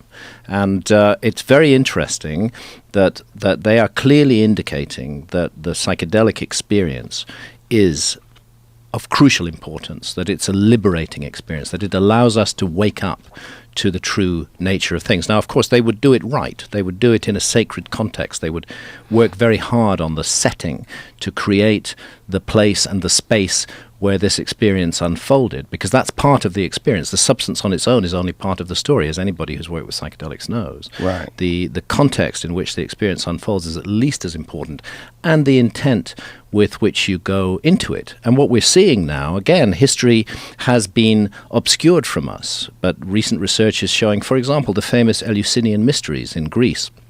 2,000 years at the temple of Eleusis, pilgrims came from all over Greece once a year to undergo an experience, and that experience involved drinking a brew. We can now say with absolute certainty that was a brew that there were elements in it closely related to LSD, and that this. How do we know that with absolute certainty? Because the work has been done by Hoffman, by Gordon Wasson, and others. There's a very detailed study of what was in that brew. It was called the kykeon, and growing on the barley that was used in the brew was an ergot, a form of ergot, which contained LSD amides and which was soluble in water. They've really done the science in great depth. And when you read the accounts, of great figures from from the ancient world, people like Plato or Socrates, who went and had the experience at the Eleusinian Mysteries. They drink this, they enter a darkened series of corridors and passageways and chambers in this huge temple, and this light appears, and they start seeing visions. It's pretty obvious what's going on. Yeah, pretty obvious that they were tripping in some way, shape, or form. And they saw it as nurturing. Fascinating. They saw it as nurturing. They felt that there were several of the ancients who had this experience and who said that after having had this experience, they lost their fear of death. That they understood that it was not the end. Now we could argue about that, but that was the experience that they had. Yeah, that's the experience that a lot of people have when they take acid. One of the things that Larry Hagman said, who is a popular American actor, he did this interview when he was on CNN, and they were talking to him about death, and he said that LSD completely took away his fear of death. Mm-hmm. He just it didn't mean what it meant before. Yeah. It just because you realize you're part of something larger. You're part of something. It's it is important to have a sense of self because it's important to brush your teeth. It's important to pay attention when you're driving. Yeah. It's important to take care of your health while you're alive, or you'll suffer some ill consequences. But it's also important to recognize that a lot of your need to take care of yourself can overwhelm your greater perspective, the greater perspective of being a part of everything. Yeah, and that it's not just about you. And the worst cases of human beings are the egos run amok, like the dictator, like the Saddam Hussein, or the anyone who control. It's all them. Yeah. It's all about them, and huge, insane egos. And they cut people down and smash, and destroy and kill and leave horrible lives in the wake of their ridiculous detachment from these universal ideas that we are a part of a giant collective consciousness. And that's it's almost impossible to get to that without something, whether it's yoga, whether it's DMT, whether it's something that you ingest that gets you to that understanding. That understanding is very difficult to realize with our normal conditioning, the normal alpha male primate behavior that what we I have call the embedded. alert problem-solving state of consciousness. That state of consciousness is not our friend when it comes to understanding our place in the wider scheme of things. It is our friend in many ways, and it's a good state of consciousness, but there are so many other states of consciousness that are of value and that need to be sought out. Now, some people are very lucky, and they can get into deeply altered states of consciousness and see reality in a different way without needing to take any substance. It's fine, or they can get there through meditation, or they can get there through floating in a flotation tank. But for a lot of people, a very powerful vehicle for changing our perspective on the nature of reality has been, for thousands of years, the psychedelic experience. And it's time that we rehabilitated that and gave it a place in our society. Well, I think, as you were talking about earlier, that this is a time of great change. I think this is a time of great awakening when it comes to psychedelics. And I was listening to this guy, Sturgill Simpson. I tweeted it today. He's just a country music singer who sings about DMT. Oh, really? I haven't come across this. There's country music, like old school Waylon Jennings style country music. If you're into that, and I am, I like that kind of old music. I've been really into that the last couple of years. I've always been a Johnny Cash fan. I've always liked Dwight Yoakam and some country singers, but I've gotten into a bunch of other stuff recently. But this guy, Sturgill Simpson, is like a big part of what he's singing about is psychedelics. Yes. And in a country song. Yes. I mean, incredible stuff. Yeah. And I think that to me just sort of highlights that this is spreading through a bunch of different genres, different art forms. You see a lot of psychedelic art now, not just Alex Gray, who's the master, but you see others that are coming along, a lot of psychedelic artwork. I see it all the time when I go and speak at events, at conferences. People come to me with their art, and I'm seeing this huge explosion of visionary creativity taking place, and I'm constantly meeting people whose lives have been transformed by by these experiences. And I think a lot of people are getting informed by guys like you who have written books on these experiences, from Supernatural to your own discussions, including the one that got banned from TED. The TED banned talk. But the whole TED thing has kind of been exposed as being this really bizarre, almost cultish thing that's done a lot of great good. Yeah. I mean, I'm a big fan of a lot of the speakers some great stuff on that TED. have come on TED. But I had Eddie Huang on the show where he talked about his experience in TED, where they kicked him out because he left there to do my podcast. Right. They wanted him to be a part of this whole thing all day where you had to hang out. He had to stay in a hotel room with someone else. Like, they made him. He's like, can I get my own hotel room? They're like, no, the TED experience, you have to shack up with some fucking random dude who's talking about physics or whatever it is. How extremely we bizarre. want everybody to be together. It's very cult-like. It's a cult, yeah. Yeah. It's like Scientology. Well, it's also become intensely profitable. Yeah. And when things become intensely profitable and they become this giant business, that's part of why your talk got banned from TED instead of having an open discourse about agreeing or disagreeing about what you're saying. There's nothing wrong with that. But your talk got banned because of pressure from a bunch of people that were saying they start using the word pseudoscience. Yeah. Pseudoscience, stop the pseudoscience. Yeah. There's almost a cult of people that are afraid of debating ideas that are very controversial and very difficult to nail down, especially when you're talking about the emergence of consciousness in early man. Yeah. Okay, no one knows how the fuck people got from hunting things to drawing on cave walls to experiencing visionary psychedelic states, but we do know that happened. It happened. It happened. And it's worth talking about. It's not like 1940, whatever the fuck it was, when people figured out ayahuasca, whatever year it was. What year it was? When Ayahuasca goes back a very long way. No, but I mean Western world. When McKenna talked about how they first, when they found harmine, they wanted to call it telepathy. Telepathy. Yeah, that's right. But they realized that it had already been scientifically defined as harmine. Yeah. So that was like, what year was that? That would probably be in the 1930s, somewhere of that 30s order. or 40s, 20 and then 30s. Gordon Wasson was in like the 50s, is that what it was? 50s, goes down to Mexico, Right. encounters Maria Sabina, has a mushroom experience, and that's the beginning of the mushroom story in the West, actually.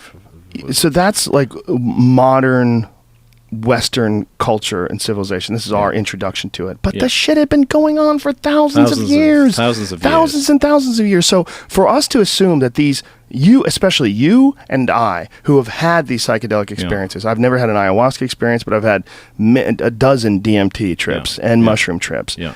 There's something there. Yeah. There's something there that's unbelievably intense. And to deny that had an effect on consciousness of emerging people, just crazy. It's ridiculous. It's just crazy. That's, in my opinion, very anti-scientific. It's extremely anti-scientific. It is like the modern Inquisition. But it's a weird thing where people are ignoring that aspect and concentrating on all the other potential aspects, which I think probably worked in some sort of a symbiotic fashion. Yeah. The introduction of meat into the diet, the experimenting with different food sources because of the changing of the climate. There was a lot of factors that came into play that made lower hominids human beings. A lot of evolutionary factors, a lot of environmental factors, a lot of experimental factors.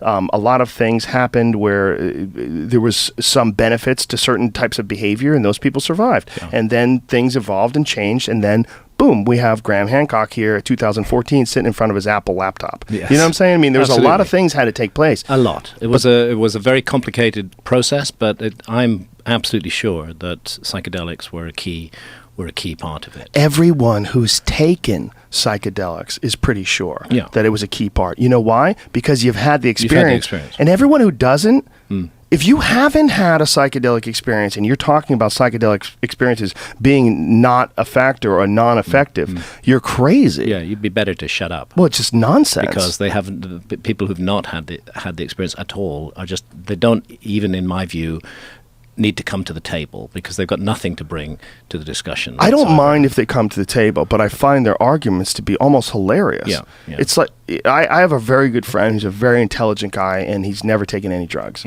And his take on it is, and he's a brilliant guy, I love talking to him, but his take on it is simply, all the work's been done. I'm not going to learn anything new from that. Yeah. I'm like, well, that's so crazy. Yeah. I'll just say his name, Penn Jillette. Right. I love that guy. Well, it was the same. But he when doesn't do any drugs. He doesn't do anything. Right. And he feels that there's no need for him to He said have it's all that been experience. figured out. We've all the work's been done. I'm like, oh God, dude. Yeah. Let me get you high on DMT. It lasts 15 minutes, and Yes. you tell me what work's been done. See, that's what's so, I think what's so special about DMT in particular is that there is no negotiation with the experience. There are very few people who can resist it once you hit the threshold. requisite dose. Yeah. And it's going to take you where it takes you, and then you are confronted by one of the most intense and extraordinary experiences that it is possible for any human being to have. Yes, we can jump out of an airplane at 10,000 feet. Yes, we can scale a sheer cliff. That's also very intense and very, very extraordinary. Yes, we can go scuba diving to the depths. But if we look at the whole range of human experiences and say, what is one of the most intense and potentially most transformative experiences it's possible to have, I would say DMT, done with the right intention in the right context, is right up there with anything else. It's the most intense thing I've ever experienced. Me too. I mean, I've experienced everything, obviously. I've never been scuba diving. I've never been skydiving. And it doesn't mean that those things aren't intense as well. But to deny the impact of those things, it seems silly. And the people that are arguing against the efficacy of these experiences or against the influence of these experiences, to have those people actually haven't had taken these experiences arguing against them, it seems so silly. It's crazy. It's crazy that they're People are listening scared of them, though. But it's those people who are running the rules in our society still. Yeah. Well, if they weren't, that would be really terrifying. If our society was run in the way it is now by a bunch of people doing DMT, you'd be like, what the fuck? Yeah, but that's one thing we can be quite sure. If our society was run by a bunch of people doing DMT, it wouldn't be run in the way that it's run now. No, it wouldn't be. Well, McKenna found out about DMT by a friend who was a scientist who worked at the Army Research Lab, and they had like a barrel of the stuff. Wow. They had a fucking barrel of DMT. And DMT it's very small doses that are tiny, transformative. Yeah. These tiny little doses that you smoke take you into these incredible realms. So the idea of a barrel. Yes. Or LSD, I mean, McKenna described LSD in the best way I've ever heard, is that the amount of LSD you need for it to be effective is like an ant that can break down the Empire State Building in 30 minutes. Yeah, like exactly. It's literally that little. He was a great genius, and it's very fortunate. Again, we have the internet, and though Terence McKenna has passed in the year 2000, he's still with us, and he is having this liberating effect on people all around the world. And he had the gift of language. Yeah. He spoke in such a compelling way. I love listening to Terence McKenna. I do too. And Bill Hicks, the two of them together. Sure. Are just amazing. And Hicks was a huge fan of McKenna and I found out about McKenna because of Hicks. Right. Because there was a joke where Hicks said something about leaving mushrooms under the table of all these people, like take it. And he said what Terence McKenna would describe as a heroic dose. Yeah. And I remember saying, who the fuck is Terence McKenna? And so then it wasn't even a Google back then. Yeah. I searched Terence McKenna because of hearing about it on Bill Hicks. Right. And then I got a hold of some of the audio recordings, and then you listen to the guy's voice, and it's like, wow, what a weird guy. Like, what a weird, interesting, compelling way of communicating. Incredible use of language, which just makes you think all the time. That's the service he's providing for all of us still. Yeah, I mean, he missed the mark on that December 21st, 2012 thing, sure, but everybody did. Sure he did. Everybody's going to miss the mark. Well, he was also a guy who used to get high a lot and come up with cool theories and things to think about. And when you're postulating and thinking about the future, here's the thing about thinking about the future. No one's ever got it right. No one has ever figured out the future. There's not a single fucking person that's ever sat down for anybody to get it right. Nobody got it right. The future is indeterminate. Yeah, it's interesting. I mean, talking about psychedelics, what's happening with cannabis in the United States right now is very interesting to me, coming from Britain, where nobody is ever even willing to contemplate the legalization or the de-restriction of cannabis. But in America, state by state, people are voting with their feet, and the barriers are being broken down. I mean, America has been the huge dark force behind the war on drugs all over the world for the last 40 or 50 years. So many countries around the world have just blindly followed the American lead. That's the American government. That's the American power structure. But the American people are saying no. The American people are saying, actually, we want to smoke cannabis and we find it positive and nurturing for us. And state by state, either it's being decriminalized or medical marijuana is available, or it's actually being legalized in a number of cases. This is a big change. Again, there's all kind of conspiracy theories like how Monsanto's going to take it over and so on and so forth. But I see it as a really good thing that these barriers in the heartland of the war of drugs are being broken down by the American people themselves. And I say kudos to the American people for getting on and making that happen, because it's going to be a benefit to the whole world. Yeah, Warren Buffett is starting to get into the marijuana trade. Oh, yeah? That's when things are going to get freaky. Yeah. Because when you got a guy who's worth $90 billion or whatever the hell he's worth, that's when things are going to get very interesting. Well, sure. I mean, people are going Profits. to make commercial advantage of this, but at the end of the day, I just come back to, this is something that I've said again and again as the years have gone by. For me, the fundamental issue is the right of the adult to make sovereign decisions about their own consciousness. And one of those sovereign decisions has to be the right to use cannabis, or not to use it. But one must be free to make that decision and not controlled by society. And once that is recognized, once all the scare stories about cannabis go away, and we find that in fact, state by state, it's a positive rather than a harmful thing, I think that the question marks are going to begin to arise over the psychedelics too, and we're going to see all those barriers breaking down in the years to come. Yeah, I think you're right. I think bringing up Warren Buffett and Warren Buffett's company specifically, what's happening is he's a part of this company. He's a subsidiary of Berkshire Hathaway, has this company called Cubic Designs, and they sell, they maximize usable floor space in warehouses. And they sent 1,000 flyers to weed dispensaries in recent weeks, and these flyers, they show these medical marijuana grow ops, and it's like double your usable growing space. Yeah, this is cool. fucking...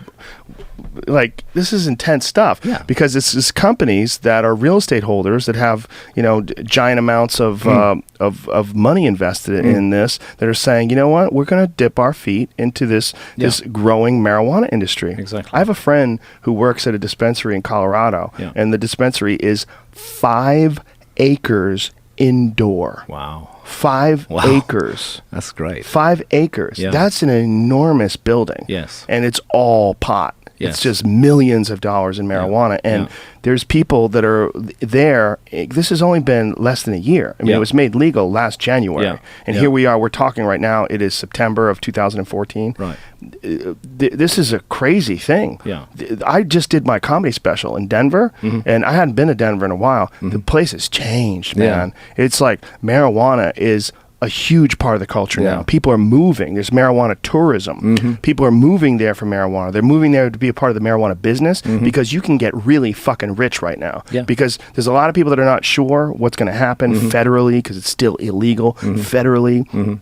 So they're not sure whether or not they want to dive into it yet. But the people that are bold, that are People diving are willing in, to take a risk. they're making insane profits. Stand a chance of making a great fortune from it. And the government is making a lot of money too. 39% of the profits go to taxes. Wow. So every marijuana joint that gets sold, if it's sold for $1, 39 cents. No one's selling it for $1. But if it's sold for $100, $39 is going to the government. So they're making over $100 million this year in taxes, just in Colorado. And state government. Yes. And so they're looking at this. So far, the federal government is not reaping the revenues because it's... no, because it's illegal. It's illegal. But they're finally allowing the people to put their money in banks, which was, for a long time, they had to do this weird shit where they had to put it in safe deposit boxes, or they had to take the cash and then use it to buy banknotes and buy bank checks. It's very strange. They weren't allowing them to use credit cards or any of the normal ways that people do business that keep them from being robbed at gunpoint by criminals, untrackable bills. So they had these kids that were driving around with stacks of cash, and it's really dangerous and scary. Very dangerous and scary, but it's very good that all of this is changing. I can only see it as a good thing. I don't see any downside in it. It's a really positive development that's taking place. I agree, and I think it's also a part of this whole movement that you and I were talking about, where the world is just changing. Information is out there. People are just not prepared to put up with that fucking shit any longer. Yeah. They're not prepared to put up with it, to be told what to think, to be told what to do with their own consciousness. And it's great that it's Americans who are leading the way in this, and the rest of the world is watching. And all the lies we've been told about cannabis, they're going to just drift away and be wrecked and destroyed forever by what's happening in America. So it's a great service that's being done to the world. As you know, I had my own long-term relationship with cannabis. I smoked cannabis for 24 years. I overindulged. I undoubtedly abused my relationship with cannabis. I don't blame the cannabis for that. It was me. I was. You got crazy. I was crazy. You got a little crazy. I mean, it's very crazy to smoke it from 9 a.m. until 2 o'clock the next morning, 7 days a week, or rather vaporize it as I did. And I reached a point, thanks to a series of ayahuasca journeys in October 2011, where I made the decision that I wouldn't smoke cannabis. Now, it's 3 years have come since then, but I want to live in a society where I and fellow adults are free to choose either to use cannabis or not to use it, without any state agent sticking their nose in our private business. This is our private business, what we do with our own consciousness. Yeah. And it's incredibly encouraging to see that the Americans are taking that power back and showing the rest of the world how to do it. And also, anti-pot doctors are being exposed. It's really fascinating, all these doctors that are paid off by pharmaceutical companies. There was an article recently about anti-pot doctors being paid off, and all of the leading anti-pot doctors, all of them are taking paid big off. pharma's money. Oh yeah, all of them. Why am I not surprised? Well, it's interesting that guys like Sanjay Gupta, who used to do that, who used to be on board with that, now has stepped up, come out in a huge way. And he's also starting to address psychedelics, starting to address what's going on with psilocybin. The new study that's shown these people that took psilocybin and quit smoking, 6 months later, 80% of them, some large number, 70 or 80%, quit smoking and didn't go back to it. Because of just the clarity of those visions, where you kind of understand, like, what am I doing? Oh, I see. You really get that perspective on yourself here, and that's the big news. You know, that these things are positive and beneficial, and the way forward for society is to create a positive social environment and positive spaces in which we can explore these experiences, and the result for society as a whole will be very positive indeed. Very I'm positive. convinced of that. Yeah, Vice.com is the guys who broke this story. It's incredible, and it's all these different doctors that have been like, here's one, Dr. Herbert Keebler of Kleber of Columbia University. He's been impeccable academic credentials, has been quoted in the press and academic publications warning against the use of marijuana, which he stresses may cause wide-ranging addiction. That's my favorite. Wide-ranging addiction and public health issues. When he's writing his anti-pot opinion pieces for CBS News, or being quoted by NBR and CNBC, what's left unsaid is that Kleber has served as a paid consultant to leading prescription drug companies, including Purdue Pharma, the maker of OxyContin, Reckitt Benckiser, the producer of painkiller called Nurofen, and Alkermes, the producer of a powerful new opioid called Zohydro. How do you say that? Zohydro, I guess. He's a cunt. That's what this guy's a professional cunt. He's a cunt. And what you say is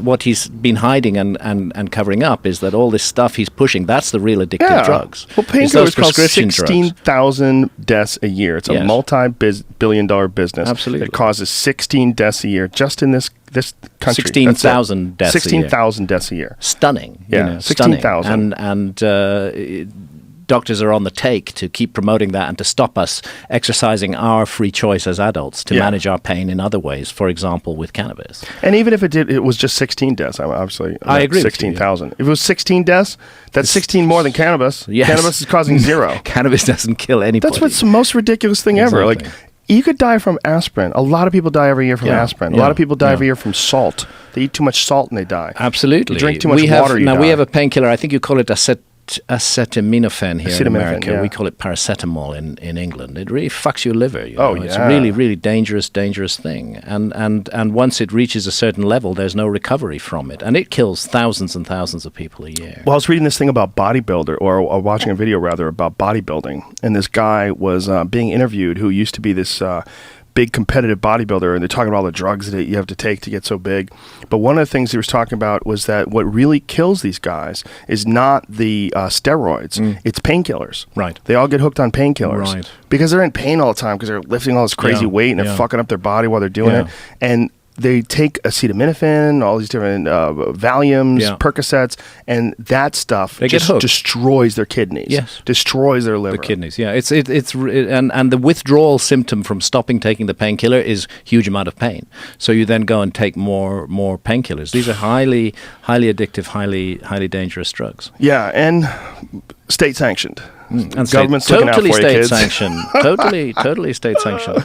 So I'm wondering now, 3 years after I gave up cannabis, whether the Whether time you could has dip come back to in? dip my toes back in the water in a respectful way, not do it every day, have some sacred moments. I value the sensual side of it. I don't know. I'm the next time I have an ayahuasca session, I'm gonna ask ayahuasca. That's gonna be my intent, because it was ayahuasca that really interrupted my cannabis habit. I'm going to ask, is there a way I can do this? I don't know. Maybe that's weak of me. I wondered this. I was talking with a friend last night, and he said, "There's a true addict speaking." When I said this, because it sounds a bit like that. But I did value cannabis. It was an extraordinary positive thing for me in many ways. And what I feel is that I got out of balance with it. And if I could find that balance again and use it rarely at special times, then I think it would be okay. But I'm a little afraid to go back there. Well, you should be afraid, right? Because you've had personal experience with addiction. And I Yeah. think that addiction is purely mental. It's purely mental, because it was very easy to stop. Once ayahuasca gave me the message, and I really got that, I had a severe kicking. First of all, a DMT trip, then immediately afterwards, 5 ayahuasca sessions. I was psychologically beaten up, and the message of that beating was, you have to stop smoking cannabis. And I did, and looking back on it, it's absurd. This is a very powerful plant agent, and here I am, vaporizing it 16 hours a day, 7 days a week. You went deep. I went deep. I went very deep, and it got to the point where I actually wasn't enjoying it anymore, where I just felt that I couldn't live my life without it. But I discovered I easily could live my life without it. When I stopped, it wasn't a huge chore or problem to stop. It wasn't actually difficult, and in that sense, I definitely was not physically addicted to it. Right. Yeah, that's the thing, is that I think there's some people that do get physically addicted. I'm not, I used to say marijuana is not addictive, and I don't think it is with most people, but I think biological diversity, biodiversity in human beings is such that like there's certain folks that have weird reactions to all kinds of different things. Cats. Some people around cats, like my friend Gary, he can't even come over my house because I have 2 cats. Okay. If he walks in the door, he would start going, he would gets start asthma. wheezing. Yes. He can't breathe. Yeah. Like he has to get out of there. Like you Yeah. could kill him with a Yes. room of cats. Yes. But then I got my friend Joey Diaz, who has, what is he, 11? I think he has 11 cats. Yeah. This motherfucker has 11 cats. Right. His And he's house fine is a with them. zoo. Yeah. But if my friend Gary went over to my friend Joey's house, he would die. Yeah. But Yeah. Joey's having a party over there. He's Yes. got cats on his lap. He's petting them. They're sitting on his shoulders.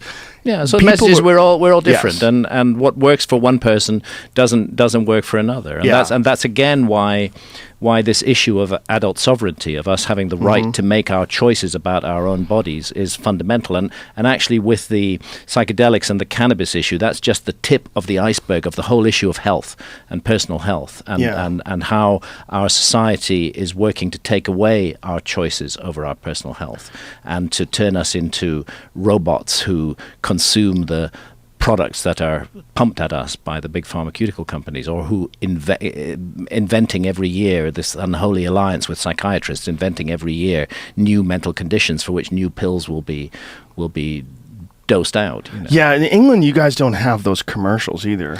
Those commercials are don't. so fucking insidious. Yes. Ask your doctor Yeah. about this drug Yes. that might cause you to shit yourself all day long and commit suicide. And commit suicide, That's the weirdest thing. That's the big untold story about antidepressants. Well, That how many about- antidepressants cause people to kill themselves. And how about antidepressants that supplement the antidepressants?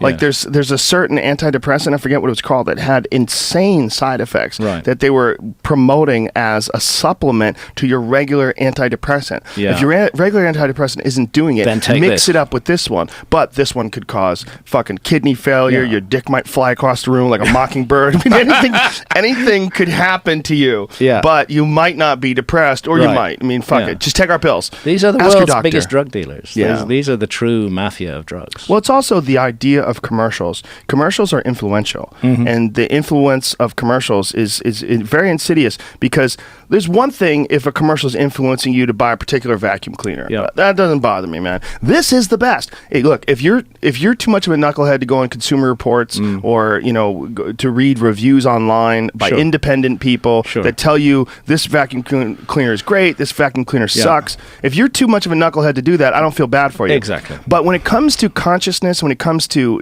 pills, Yeah. especially when it comes to happiness, man, because that's the big one. Yeah. Antidepressants, they should be calling them happy pills. I wrote an article a long time ago for my blog about happy pills. I Right. called it Happy Pills. Right. And it was about this girl who was taking these antidepressants. And I think that the selling of happiness in pill form is the ultimate ridiculous American notion. It's horrible.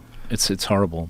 It's suggesting that the answer does not lie within, that it can be bought, Right. That happiness can be bought. But I think that's that the ultimate illusion. Also, what's insidious about it is selling it on television Yes. like that does a huge disservice to the actual people that could use antidepressants because they have a real mental imbalance. Sure. There's people that do that. Sure. So, like, you're selling it as an antidote for a shit life. Yeah. Where there's other folks that might Yeah. have a Yeah. real issue. Yeah, They have an a imbalance. huge It's like- chemical imbalance Yes. in the brain, and, Like- and that can be adjusted in Yes, positive ways. yeah. adjusted and make their life wonderful. Yeah. People that have a miserable life, they can Yeah. make their life wonderful. Yeah. But instead, people will trivialize it because you see a commercial where a chick's running around a field of wheat Yeah. and spinning around with her baby, and then someone says, "I want to live like that," and then they Yeah. call her fucking doctor. Yeah. Next thing you know, you're on a pill that you didn't need. If you just start eating vegetables and going jogging every day, you'd be a way happier person than you were on that pill. And again, let me say outright that the psychedelics are very effective antidepressants. Yes. Psilocybin being trial tested in human communities for thousands and thousands of years. Ayahuasca in the Amazon, at least 4,000 years of use. And anybody who's worked with psilocybin or ayahuasca enough will know that they do help with mood. They do help you take a more positive outlook on life. And whether that's to do with altering the chemical balance in the brain, because they do work on the serotonin system in the brain chemically, Yes. or whether it's to do with the revelation that one has that life is an incredible gift and an incredible joy and a privilege to be alive. This is what we forget. We're immersed in the cares and woes of daily life, constantly struggling to meet to pay the next bills, to get on in work, relentlessly driven to produce and consume, and we forget that it's a magical, enchanted, gorgeous, glorious universe that we live in, and we have this amazing bodies, and we should just celebrate every minute of it. Psychedelics help with that too. Yeah, it's hard. It's hard to keep a balanced perspective, but I think it's also important to realize that perspective shifting, consciousness shifting experiences can also change the way you look at the world. And when you change the way you look at the world, it can adjust the way your brain functions. Yeah, sure. And that it's not an either or situation. Sure, It's a sure. combinatory situation. Sure. It's like they might affect your brain in a very chemical way, but also just the altering of a perspective could enhance your mood.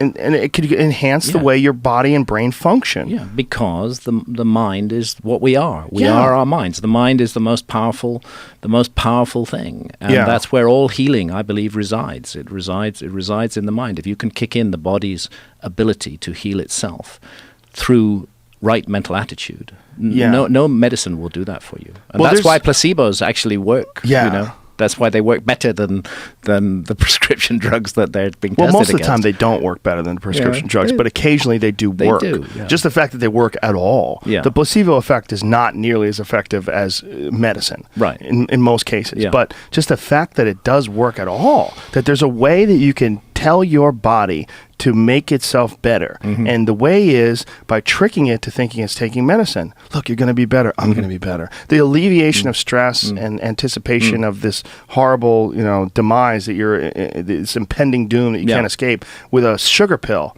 That's incredible. It's incredible. It says something about the mind, and it's something really worth looking at and thinking about further. That is enhanced in psychedelic experiences. The perspective enhancing aspects of that, I do believe, can change your overall health or change your overall consciousness, which can change your overall health. Yeah. There's a lot going on, man, and I think these conversations are super important for people that are uninitiated and that they don't understand what's the hoopla all about. Why is everybody? God damn it, that Rogan's going on about drugs again. I know. I have a constituency of my readers and people who follow me on Facebook who constantly throwing that Hancock's a druggie and all of this at me, and I just feel this is a really important conversation to have, and fundamentally get right down to the bottom of what it's about. It's about this whole issue of us taking back power over ourselves. Yeah. That's Yes. what it's really about, and it needs to be seen in that context, to make decisions about our own lives, right or wrong, and to learn from our mistakes and to grow and develop as a result. I think it's also super important that you discussed your relationship with cannabis in an abusive way too. That there's a balance to be achieved. Yeah. There's a balance to be achieved for all of us. In Yes. this sort of a strange That's way. what I've learned. In a way, I had to deny myself this wonderful sensual plant, which helped me to enjoy food and music and many other sensual pleasures. Sex. So sex, absolutely. So you've never had sex on pot. You don't even know what you're talking That about. You is- don't even know what Led Zeppelin sounds like. Exactly. It's a don't. beautiful sensual ally. And, Yeah. and I've had to deny myself that sensual ally for the last 3 years because I abused it. Because Do you I want went, to spark up a joint right now? well, of Tell course me I if you want to. Do you Of course want to dive in right now? Of course, Joe, you're like the serpent in the Garden of Eden. Sure. You want? Yes. You sure? Why not? I don't want to force you into anything. You're not forcing me. right, It's well, an interesting I'm experiment. No. I'm going to go live on Joe Rogan. Is that bad? No, that's not bad. No, it's not That's bad. not That's bad. the way to do it if you want to dive in. We'll go a little baby hit. Little baby Nothing hit. crazy. It'll be my first baby hit in 3 years. Yeah. Nothing crazy. Nobody has to get hurt here. Okay. You were showing some images from Lebanon Oh, to us my before the God, podcast. yeah, What yeah. have you gotten into? Well, now by the time I smoke this little baby hit, I'll This little baby hit. probably have forgotten. But so what I was getting into was this fella here. That's some American shit too. That's not that crap you get in England. That's made by American scientists and botanists. They all drive muscle cars and they do steroids. Oh, that's so familiar. That's such a nice feeling. That's. He's back. Are we seeing that on the screen? Yeah. That is. You're going in for another baby hit. Look at you. Jesus Christ, Joe. Just a little more. Just a tiny. You're good. That's it. Stop right there. I don't Right. want you to get confused on the way back. We will see. So here it is, Lebanon. This is what is called the Baalbek? Stone of the Pregnant Woman Whoa. at Baalbek. And that's in you Lebanon. on top of that. And for that folks. is me on top of that. Can we see Unfortunately, that? this is a Can I- PowerPoint demonstration, so Can we see it? But this little tiny dot. This little tiny dot up here on top of that, that's me in Lebanon. And is this a recent? In July, yes, I was there in July. People say that Lebanon is very dangerous and that this place is right on the Syrian border, but I didn't see any danger there at all. I had a magical experience in Lebanon. It was great. It was exciting. It was Well, joy. for you, it must be incredible because that's a site of so many ancient, huge, monolithic structures that are unexplained as far as their construction methods or So the Temple of Jupiter at Baalbek in Temple of Lebanon, Jupiter? This is what they call it. It's there's undoubtedly a Roman temple there, okay? And that Roman temple dates from the known historical period, some 200-300 years after Christ. It's the Roman Temple of Jupiter, and it's very extraordinary, but it stands on these huge foundations. There's a group of stones, three stones, called the Trilithion, which are each weighing 840 tons. 840 tons. What the fuck? And they are lifted to 20 feet above the ground and built into a wall. I've sat on top of one of those stones. I've been down underneath it and looked up at it. 840-ton stones. This is a gigantic achievement. Now, the Orthodox view is that the Romans did everything, that they built those foundations and they built the temple.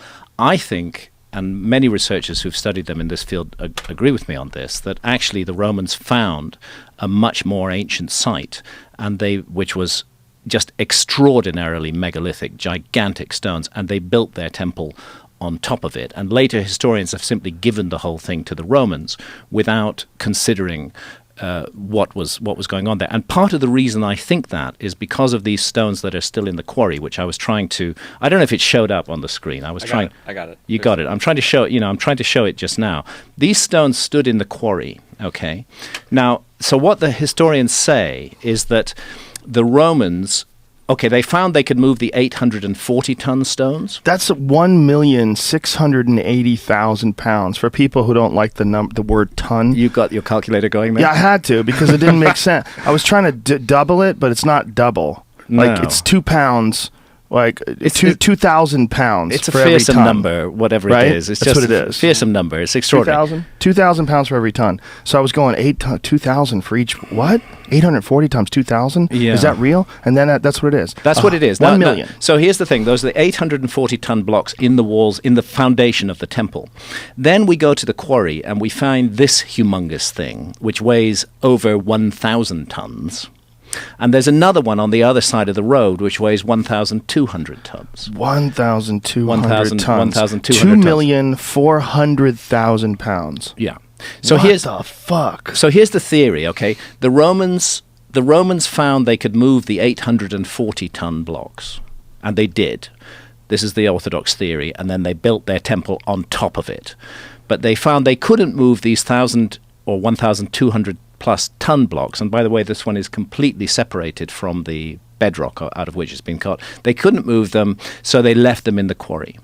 I think that actually proves that the Romans didn't create the 840-ton megaliths, because if the Romans had known that these gigantic blocks if they had cut the blocks, okay, if they had cut them themselves, which we must say they did, if we are saying that the Romans were responsible for these megaliths. If the Romans had cut these blocks themselves, they knew they were there, and the very first thing they would have used for the smaller blocks that they put into place in the Temple of Jupiter was these large blocks. They would have sliced them up like a loaf of bread into smaller blocks and moved those over to the temples. The fact that these huge megaliths still stand in the quarry suggests to me that they were buried when the Romans came to that site, because otherwise it would have been the very first thing they would have used for quarrying smaller blocks, that they were buried and that the Romans found an existing prehistoric megalithic platform, and on top of it, they built their Temple of Jupiter.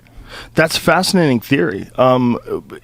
It seems like open to interpretation to me. Sure, it's just a theory. Yeah, because you're looking at, regardless of why they built the 1 million? Jesus Christ, 2,400,000. It's freaky when you do it in pounds. That's insane. Yeah, when you do it in tons, it's abstract. Yeah. 1,200 tons. Okay, what's that mean? It's hard for my head. Well, let's consider an average vehicle, which might weigh. Let's push its weight up. 4,000 pounds. So it's about 2 tons, right? Is that Yep. is that about the weight of an average vehicle? So 2 tons, divide 1,000 by that. So you're looking at 500 family-sized cars in a 1,000-ton block. In 1,000 tons. Oh my God! It's just imagining a 2 million pound rock. And a bunch of dudes are moving it. And we know that someone at some time in history, they built that, they moved those stones. I mean, it wasn't that one, right? It was, what was the first calculation that we had? What did we say it was? 640 tons? Is that what you said? There's 3 blocks of 840 tons each, so joined so closely that you can't slip a sheet of paper between them. I mean, they've not been just roughly levered into place. They've been set down with perfect precision. Yeah. So someone did that. We know someone did that, and there are plenty of people arguing that the Romans did it. I feel, along with other researchers who've approached this subject, I want to look at alternative possibilities for what these megaliths are all about, and that's one of the things I've been doing for the last year, is traveling around the world, looking I feel so lucky to have the opportunity to do this. I would looking imagine. at just amazing archaeological sites. God. And one of the countries that I visited, and I want to really mention this, is Armenia, where I have seen incredible stone circles, just wonderful. Dwarf Stonehenge make us just stand in awe and look at the way that these huge megalithic stones in what is called the Karahunj stone circle, they have certain holes drilled in them to align up with particular areas of the sky. Whoa. And an Armenian archaeoastronomer from that kind of data believes that the place called Karahunj is not just 2,000 or 3,000 years old, as most historians believe, but well over 12,000 years old. Why does he believe that? Because of the astronomical alignments, that the positions of the stars in the sky change very slowly down the ages, that the alignment to the solstices changes because there's a slow nod on the axis of the Earth, very, very slow, over tens of thousands of years, which means that if the sun rises at a certain point on the horizon on the summer solstice today, in 2,000 or 3,000 or 5,000 years' time, that point on the horizon will have changed. You wouldn't notice it in a lifetime. You wouldn't notice it in 10 lifetimes. But if you stay long enough, you'll note that actually the sun isn't rising in the same place on the horizon anymore. When did we at the confirm? solstices. That's called the precession of the equinoxes, right? Well, actually, no. That's a second. That's a That's a matter. different wabble? That's the changing tilt of the Earth's axis. Oh. which kind there's of a wobble and a tilt. nods back. There's a wobble and there's a tilt.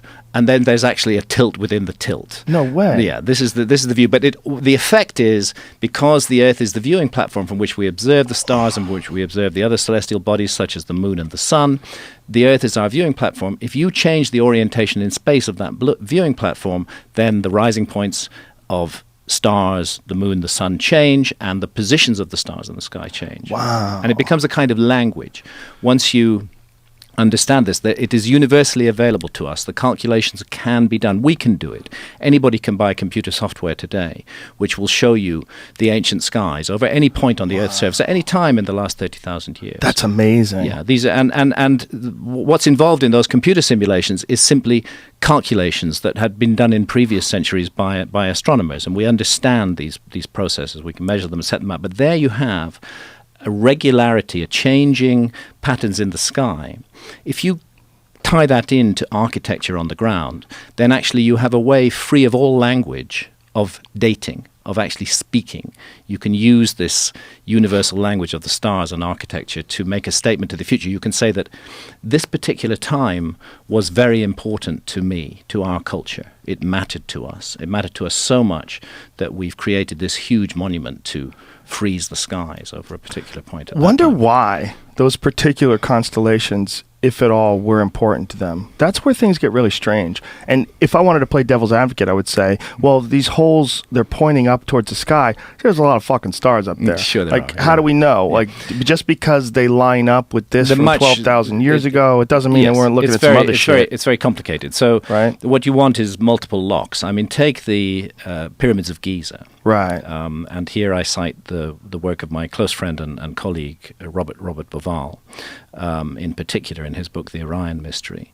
You take the three great pyramids of Giza and you look at the heavens overhead. And you also look at the religious system of the ancient Egyptians. What was important to them? What did they believe? You pretty soon discover that stars were incredibly important to them. Stars cover the inside of the ceilings of all tombs, Yeah. for all the pharaohs' tombs, for example. Monuments are lined up to particular places on the horizon where a star, perhaps it's Sirius, whose counterpart amongst the gods was the goddess Isis. Perhaps it's Orion, whose counterpart amongst the gods was the god Osiris. This is the thing. You have a mythology that speaks of entities who are clearly stated to be connected to particular asterisms, particular constellations. That's the first thing. Are the constellations that are being said to have a reflection upon the ground in architecture, were they significant to the culture concerned? Well, yes, absolutely. The constellation of Orion was of enormous significance to the ancient Egyptians. Therefore, it has to be a matter of interest that the three pyramids on the ground are laid out in a pattern that is temptingly similar to the pattern of the three belt stars of the constellation of Orion. That's fascinating. Temptingly similar, but there's something else. Then you have shafts which run through the body of the Great Pyramid. There's a place called the King's Chamber high up in the Great Pyramid. It has a shaft in its north and south wall, which are about 8 inches high and 8 inches wide. And those shafts cut all the way through the body of the pyramid, and they come out on the south and north sides of the pyramid. You can actually, and it's been done in the past, you can drop a cannonball in at the outside entrance to those shafts, and that cannonball moments later will appear in the King's Chamber. The shafts are about 200 feet long. Okay? In the Queen's Chamber down below, there are also 2 shafts. These shafts do not exit on the outside of the pyramid, which creates a mystery of its own, of great interest, what is at the other end of those shafts. But they do have very definite alignments. And what Robert was really the first to show, some archaeoastronomers were onto this as well in the case of some of the stars, but what Robert was really the first to show is that in 2500 BC, the epoch in which Egyptologists say the pyramids were built, all of those 4 shafts that shoot up out of the King's Chamber and the Queen's Chamber all targeted very significant stars in the sky at that time. Like, for example, the southern shaft of the Queen's Chamber targeted the star Sirius at exactly the moment that the star crosses the meridian. That's the north-south line that divides the sky above our heads. At exactly the moment that the star crosses that line, the shaft targets it, and you could fire a laser beam up and you'd hit that. In theory, you'd hit that star. The alignment is that great. So they're locking the pyramid in the epoch of 2500 BC to 4 significant stars in the sky. Another one of those stars is the lowest star of the belt of Orion. That tells us that this is a dating mechanism of some kind. And it can't be an accident that that's the case. And once you understand precession, you understand that these alignments will change. So it therefore becomes very interesting to discover that the orientation of the pyramids on the ground is which Robert argues are the terrestrial reflection of the 3 stars of the belt of Orion, that the orientation of the pyramids on the ground, because of precession, shifts very slowly down the ages. And you can see this clearly on any good sky map program, as you go back in time, you find that the constellation of Orion, at the moment it crosses the meridian, the same place that was targeting the star Sirius, at the moment it crosses the meridian, that the perfect alignment between the belt stars of Orion and the 3 great pyramids of Giza is not in 2500 BC, but in 10,500 BC, 8,000 years earlier. So we have a very interesting problem here. Either it's all coincidence, or the pyramids are monuments that speak both to the age of the ancient Egyptians, 2500 BC, and to a much earlier time. Wasn't it also the same time where the Sphinx was pointing towards the constellation Leo? Well, that's, again, the third part of the lock, and Robert and I looked at this in depth together in our book called The Message of the Sphinx. And so we have the Giza Plateau, we have the 3 pyramids laid out on the ground in the pattern of the Belt of Orion in 10,500 BC. That's looking south. Now let's look east. Let's look due east. East, of course, is where the sun rises, but people who don't observe the sun don't realize that the sun tracks back and forth along the horizon during the solar year. It reaches its most northernmost point on the summer solstice, 21st of June, and its southernmost point on the winter solstice, 21st of December. On the equinox, the day that night and day are of equal length, the sun rises directly perfectly due east. That's actually how you define an equinox, because the sun is rising perfectly due east. And looking at it is the Sphinx, aligned, gazing directly, perfectly at the point of sunrise. Now we have to consider what's behind the sun then. What is the constellation of the zodiac that the sun is rising in? Because that's what the zodiac is. It's a group of constellations that by chance the sun passes through during the course of the year. But the constellation that the sun rises against the background of is also affected by precession, the wobble on the axis of the Earth, and that changes. You have roughly 2,160 years in each house of the zodiac. For the last 2,160 years, we've been in Pisces. And as I often say, it's not an accident that the early Christians used the fish as their symbol. Before that, it was the constellation of Aries, the ram. Rams were incredibly important in the years from 2000 down to the time of Christ. Just look at the biblical stories. Anyway, to cut a long story short, the Great Sphinx is a lion, admittedly with a human head, but that head is rather small, and we think that the head almost certainly was recarved in a later time. Probably the whole statue was originally a lion, crouching there on the horizon, gazing due east at the rising sun on the equinox and at the constellation behind the sun. And that constellation is in 10,500 BC, the constellation of Leo. As above, so below. Leo speaking to the Sphinx. Orion speaking to the pyramids, locking in to a date that is far before any civilization began. And I know I'm on a long rap here, but it's awesome. But just at that point, when the Egyptologists say, well, it's impossible for there to be any thing like a civilization at Giza 12,500 years ago, just when they're very happy saying that, and they're telling us that no other monument can be found anywhere in the world which is 12,500 years old on this scale, lo and behold, up pops Göbekli Tepe in Turkey. Göbekli Tepe in the area of Turkey that, by the way, was once historic Armenia. Göbekli Tepe pops up. It's dated by the German Archaeological Institute. They discover that this huge complex of stone circles has been deliberately buried 10,000 years ago, and the carbon dating, because you can't date stones, you have to date organic materials. The carbon dating of organic materials found with those stone circles puts their age back to 12,000 years and more. For you, that must have been like Christmas. It was like Christmas. It was like Christmas. It was like a gift. I don't want to. I have to confess. I mean, we all have egos. Of course. I have to confess that it was a nice moment for me when the New Scientist magazine in Britain, which years ago, back in the 90s, when I published Fingerprints of the Gods, was amongst the magazines that attacked my work as quote-unquote pseudoscientific. And all of I don't know how my work can be pseudoscientific, because I don't claim to be a scientist. I'm a fucking journalist, I'm not a scientist. How can I be a pseudoscientist? But you're just a guy who's gotten obsessed with an idea. Kind of. A little bit. And little weed-like in its obsession. Yeah. So anyway, New Scientist magazine, back in the 1990s, was saying that I was wrong. But the basic message of Fingerprints of the Gods is history is much older and much more mysterious than we've been told. So it was great in October 2013 when New Scientist magazine came out with a headline saying history is much older and more mysterious than we thought. It's funny. And at the heart of that Graham Hancock was right. That's what the title should have been. In my next life. We're sorry, dude. In my next life. We were fucking with you. But there was Göbekli Tepe, and that's what changes everything.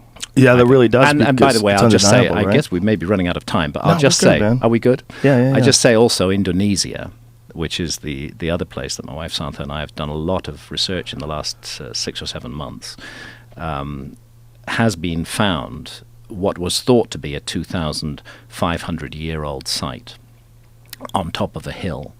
A site made of blocks of columnar basalt, which forms naturally, but which can be used as a construction medium. Okay, it's called Gunung Padang, and on the top of a hill in a series of terraces is a rather extraordinary monument thought to be about 2,500 years old, made of these blocks of columnar basalt. No really thorough research was ever done by archaeologists. A little bit of trenching down to about half a meter in depth was done, and some carbon was brought up and dated. But really the site, it was just kind of taken for granted that it was 2,500 years old. Along comes Danny Natawajija, who is a Caltech-trained PhD geologist working out of the city of Bandung in a government agency of the Indonesian government. In fact, he particularly focuses on earthquakes. Earthquakes are his thing. He comes along and he's intrigued by Gunung Padang. First of all, that there's old traditions about it being a sacred place, which seem to go back a very, very, very long way. And he starts to look at it as a geologist, and what he realizes, suddenly it comes to him, he's not looking at a natural hill. He's looking at a pyramid, on top of which is this relatively recent monument. But somebody built a pyramid there. So he begins work on this. So it's covered in dirt. It looks like overgrown. A hill, but inside it's a man-made structure. That was Danny's intuition, but then he had to prove it. So he put together a team, and they did a huge amount of remote sensing work and some core drilling down to depths of about 15 meters into the top of the hill. And what they discovered was incredibly tempting. It supports Danny's intuition that we are looking at a man-made pyramid here. It produces dates that go back as much as 26,000 years, right into the last ice age, and the remote sensing equipment shows rather regular cavities inside the monument, which look like chambers of some kind. Well, naturally, Danny and his team were stopped working for quite a long while by the archaeological establishment in Indonesia, who said, we know that this structure is 2,500 years old, and there's no need for any further research on it, and it just disturbs the local villagers, and go away. And so they lobbied, and they had him stopped. But Danny took it to the highest level. He got the support of the Indonesian government, and 2.5 weeks ago, they started work thoroughly excavating Gunung Padang. Wow. And so far, the results look very interesting. You see a building, 26,000 years old. 26,000 years old. And again, I can't summon up a map magically, but if I were to do so, consider Indonesia, which is a long string of islands today. But if you go back 12,500 years ago, that long string of islands is joined to a gigantic mainland, a huge, ice age continent, because sea level is hundreds of feet lower. Wow. And therefore, Indonesia becomes actually quite a plausible place for some sort of hall of records, some sort of time capsule, because Göbekli Tepe is also a time capsule. That's so absolutely incredible. I can't say fascinating anymore because people are starting giving me shit about it. Last few podcasts I see, I don't know, when things are fascinating, I can't come up with any, it's, it's my way of going, whoa. There's interesting stuff happening in the world. Beautiful. I've been lucky to spend some time exploring this. I am writing a sequel to my best-known book, undoubtedly, is Fingerprints of the Gods, the evidence for Earth's lost civilization. And what year was that? 1995. 1995, and now, after being scorned and put down by the archaeological establishment, there is enough new evidence out there for me to produce a whole other book. There's a whole other story to tell. Not an update of Fingerprints of the Gods, but a new book, which looks at all of this information. How about what's going on in Stonehenge? These most recent monuments they discovered, much bigger than the rest of Stonehenge. Than the rest of Stonehenge. That's the thing, you see. That's why archaeologists need to be a little more humble, because the next turn of the spade can change everything, completely alter the story, and we should always remain open to that. Yeah, just one discovery like that, one farmer finding this stone in Göbekli Tepe unearths this incredible structure that rewrites history. And literally one turn of the spade. That piece of stone is seen by American archaeologists in the 1950s. Really? And they ignored it. Decide not to look at it because it's so finely done that they think it belongs to the Ottoman period within the last 400 or 500 years. Actually, it turns out to be 12,000 years old. What's good that they didn't fuck with it. They probably would have... Yeah, well, it's cool that it happens this way. Yeah, it got the German Archaeological Institute later. Unfortunately, they've stuck a hideous roof over the top of Göbekli Tepe now. They have? Oh, it's to try to keep it from decaying or something? Look, it was 19 years it was exposed to the sun. It was out there. They began the excavations in 1996, and it's fine. And now that they've finished the excavations, they decide that in that particular area, they're excavating other areas, they decide to stick this horrendous roof over it, which cuts out the light, makes it impossible to see the stone pillars. The roof is badly built, so there are platforms built inside it on which huge heaps of stones have been piled up. That's to keep the roof on if there's any high winds. So suddenly the possibility of any kind of magical experience at the world's most intriguing and mysterious ancient site is completely written off by this hideous piece of so-called protective architecture, which in my view is just the worst kind of vandalism. I'm really offended by it. I was in Göbekli Tepe in 2013. I went back again this year, and I was just horrified. It made me feel physically sick to see what had been done to it. That's so bizarre. The desire to...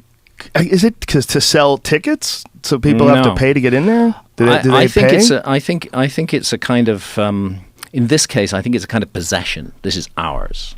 Really? We've seen it.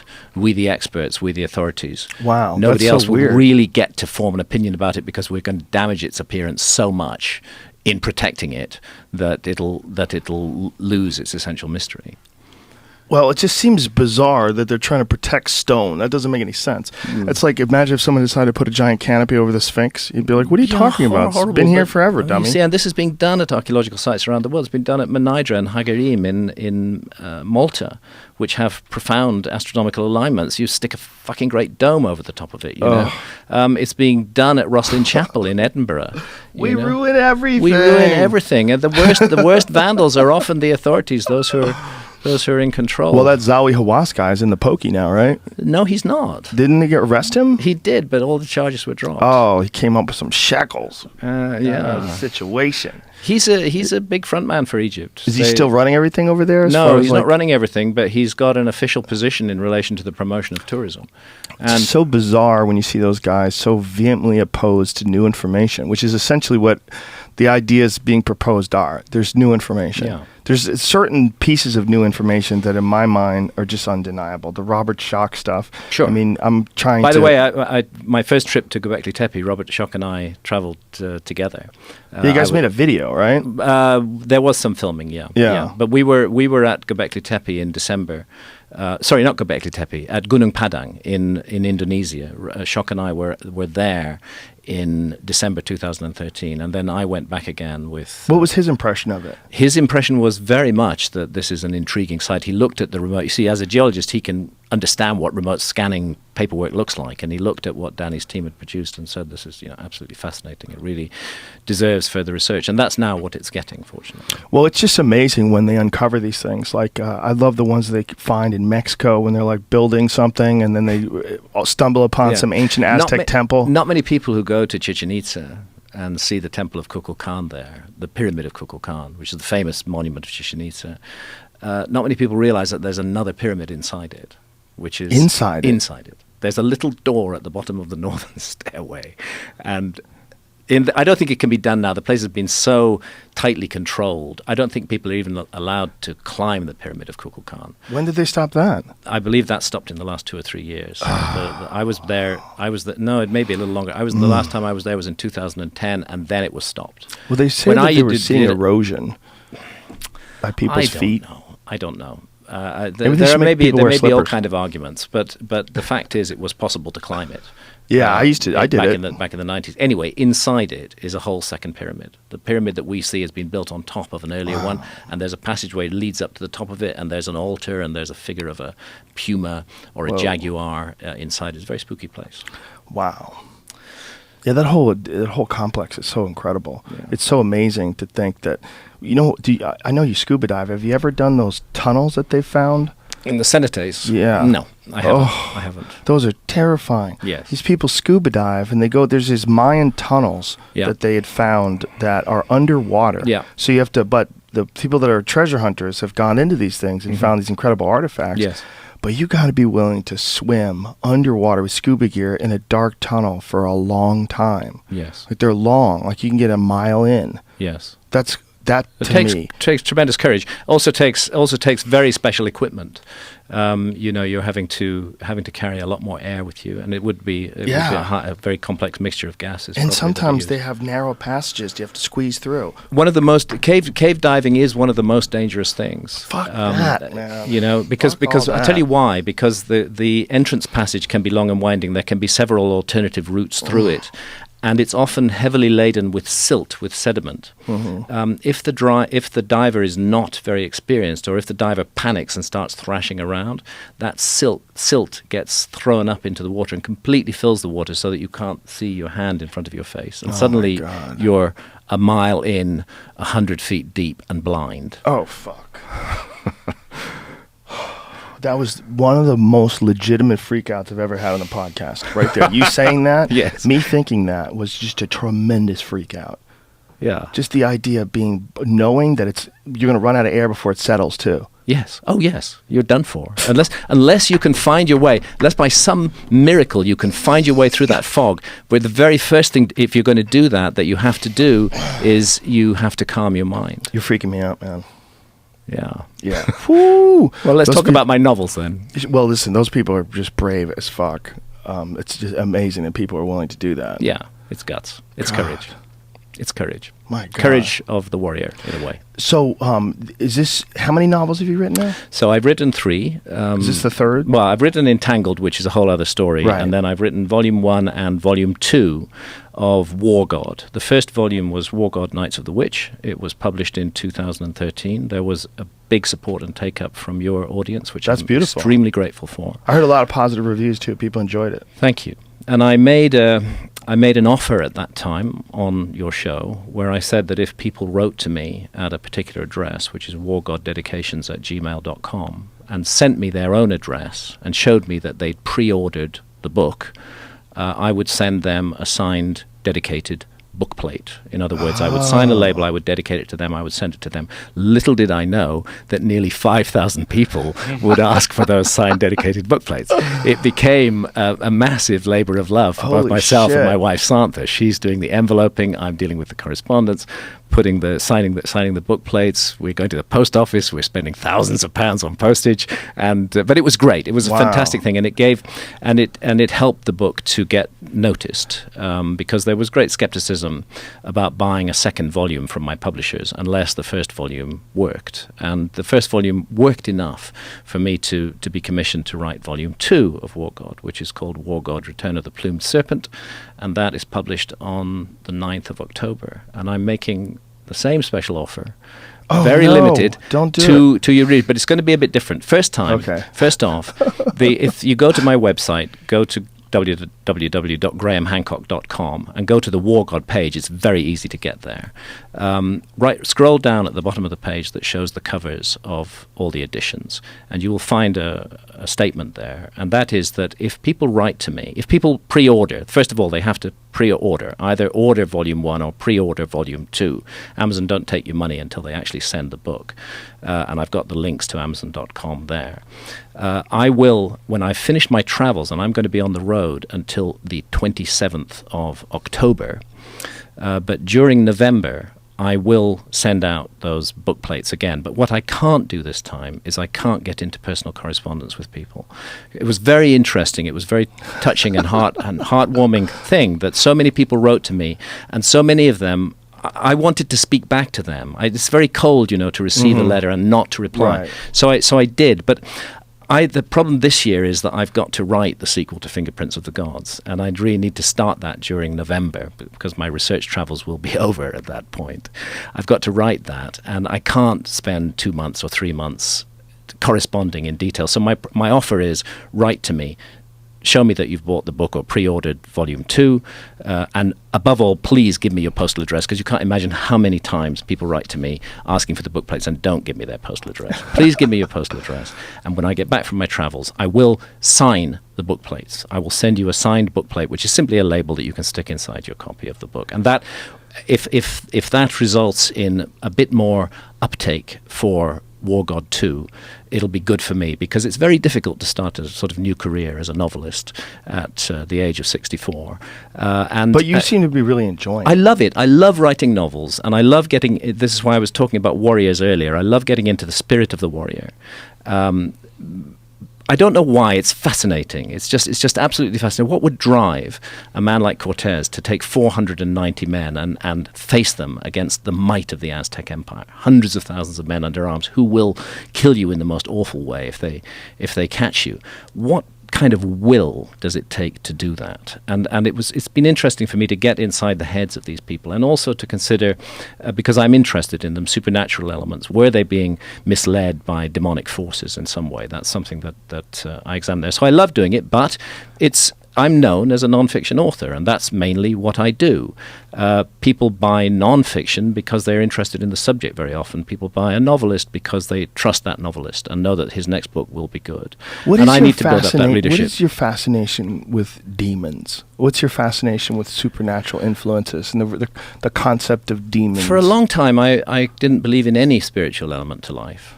I didn't see any of that at all. It was only really when and this is where my critics will say, well, Hancock's gone nuts, It was only really when I started drinking ayahuasca in 2003. I suppose for a decade before that, I'd been immersed in the ancient Egyptian texts. And the ancient Egyptians are all about the quest for immortal life. They're all about how you live this life to continue on as a spirit, and ultimately to live the life of millions of years. And they very clearly indicate that dark forces are at work in the universe which can mislead us, as well as there are light and positive forces that we can choose to follow, which will lead us into very nurturing and worthwhile and excellent directions. All those influences are there. So that's there in ancient Egypt. Then I start drinking ayahuasca in 2003, and I encounter seamlessly convincing parallel realms inhabited by intelligent beings, some of whom seem very dark and dangerous, and some of whom are filled with light and joy and exercise the power of healing. Now, absolutely accept that all of this could be a projection or a creation of my own mind, that there is no exterior reality to it whatsoever. It's just that's all there is. But I don't think it's that way. I think that what happens in a deeply altered state of consciousness is that we retune the receiver wavelength of the brain and encounter other levels of reality that are normally closed off to our senses. And the first thing I would say to I know that a number of people who've worked with psychedelics in depth haven't come to that conclusion. I know that. But the conclusion that I come to, the little offering that I bring to the table and that many others have brought, is that there is a separate freestanding reality of some kind which we don't fully understand yet, and that in altered states of consciousness we can interact with that reality. That's the view that I have. Now, in that reality are spiritual forces, some of which seem to eat fear and energy and dark energy. They thrive on. They seem to thrive on anything that's miserable or wicked or cruel or thoughtless or vile about humanity. And at the other side of it are entities that glow with light and love, and that seek to show us how we may bring to light that divine spark within us, to go back to the Gnostic idea.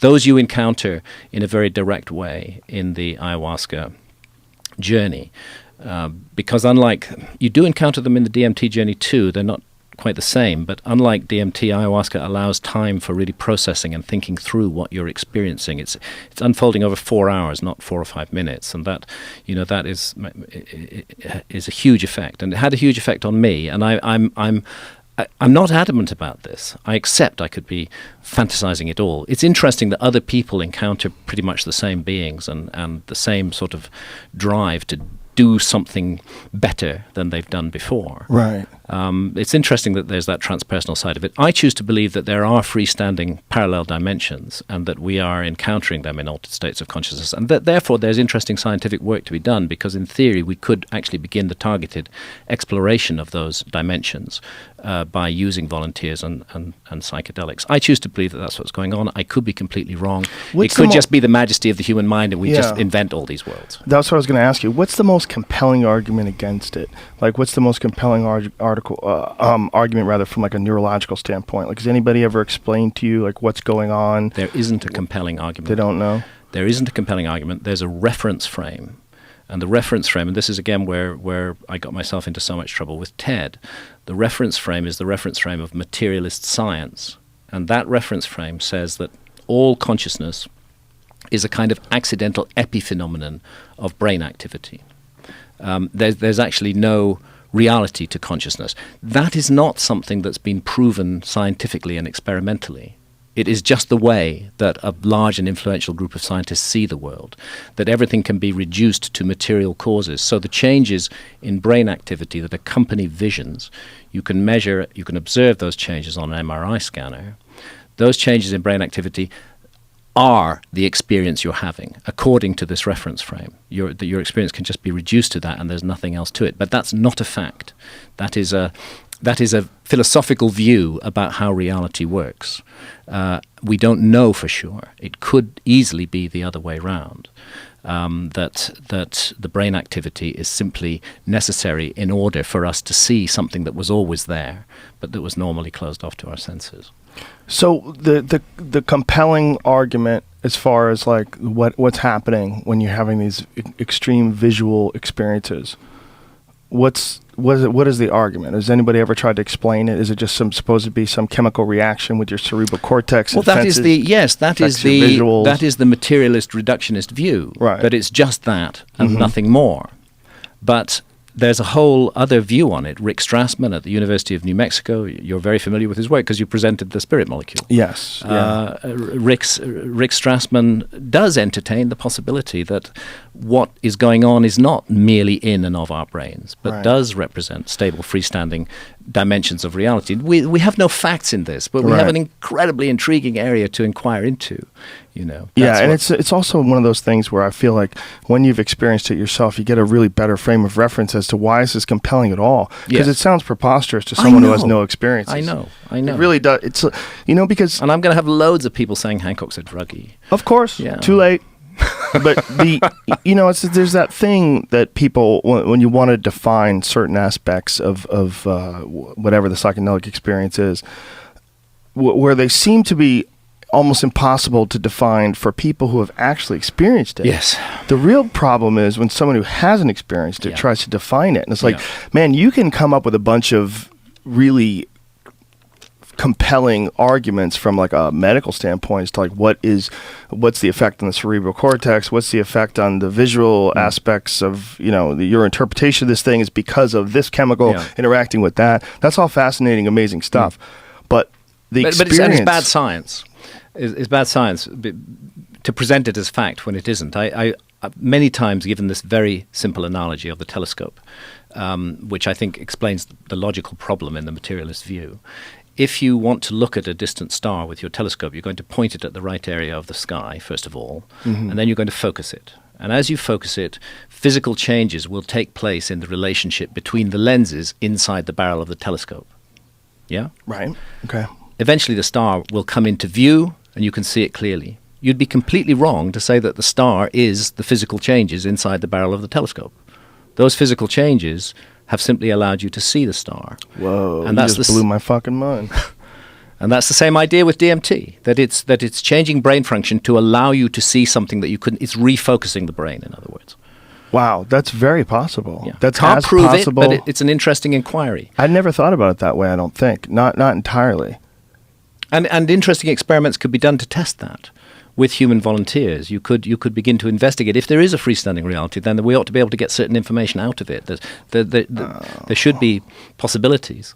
So, I always had just thought of it as a chemical gateway. Yeah. But I think this is a way better way of explaining it. The idea of a telescope having to focus in to see something, and then the chemicals focusing you in. Yeah. That a chemical your own brain makes. Your own brain makes it. Focusing you in. And perhaps for some very good reason. Wow, that's amazing. I never thought about it that way before. Yeah.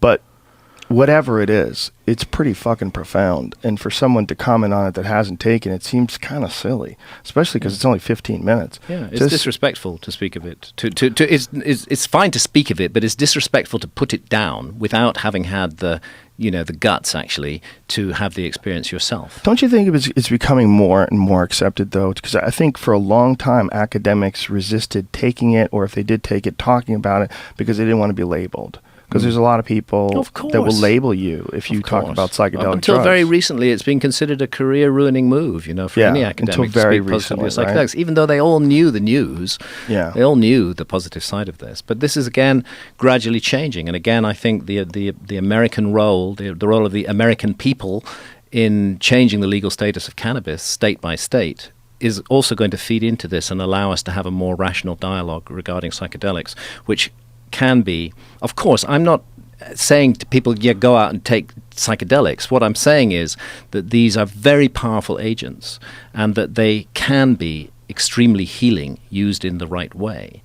And they can change our whole view of reality. Why should we be forbidden to explore that if, as responsible adults, we choose to do so? Yeah, the argument is stupid, and I think the argument is eventually going away, and I think it'll be replaced by a new argument, and then the new argument is what the fuck is really happening? Yeah, and your question about it, or your proposal is a very fascinating one. But whatever it is, those things are there, and you can benefit from them or not. It's up to you. But the fact that we live in a world where those are illegal is crazy. It's bizarre. And if people are having very bad experiences from time to time with psychedelics, part of the reason for that is the world we've created where these are illegal and where it's impossible for people to get good advice that they can trust, and where there's this atmosphere of danger and threat that surrounds it. Take all that away, and this very powerful instrument can be managed much more effectively. No doubt. And I equate it in a lot of ways, this idea of it being bad and negative. I equate it in a lot of ways to vaccinations, and here's why. There's this anti-vaccination movement in this country. A lot of people feel like vaccinations are unnecessary, and they may have some good arguments. They may have some good arguments, especially about some certain vaccinations for things that are sexually transmitted diseases and things along those lines, like hepatitis shots and shit you're giving to little kids. Like there's a real good argument against that. And there's definitely an argument that there's a lot of medication that kids are taking, and is it the right amount? Yeah. But there's no argument that vaccinations haven't saved a fuck ton of lives, because they have. They have. They've stopped a lot of diseases dead in their tracks. Absolutely. But they also, much like we talked about, some people are allergic to cats. Some people have very different biological reactions to all sorts of different chemicals. Yeah. And there's going to be some adverse reactions Plus, to there anything is you put some- in your body. I absolutely agree that vaccination is an incredibly effective medical tool in many ways, but there also is a kind of vaccination mafia at Yes. work, because they're the ultimate mass medication, and people are making money. There's no doubt. Whenever there's profits, there's fuckery. There's Yeah. no getting around it. Profits, it's just the way fuckery, human beings side are. by side. Yeah. It's one of those scenarios, very much like psychedelics, in a way that there are going to be some rare cases if we make psychedelics legal across the board. There's going to be some rare cases of a person in a bad state of mind, or a bad mental makeup, or what have you, bad psychological makeup, you fill in the blanks, where they take it and it's detrimental to them. It's going to happen. And that'll be highly publicized and used as an argument to stop all of these freedoms. And Bill Hicks just as ridiculous. Bill Hicks had the very best answer to that, as I'm sure you remember. You know, that the lunatic who leaps out of the window imagining he can fly on LSD. Why didn't the fucker try and take off from the ground? You know. Yeah, he goes. We lost a moron. The world got lighter. Exactly. You know? The world got lighter is one of my favorite lines. Beautiful. Yeah, but that is it's just a strange argument to keep people from doing it, because especially like this doctor that we were talking about earlier that's talking about cannabis and the addictive properties of cannabis. This is even talking to someone who was addicted to cannabis and you.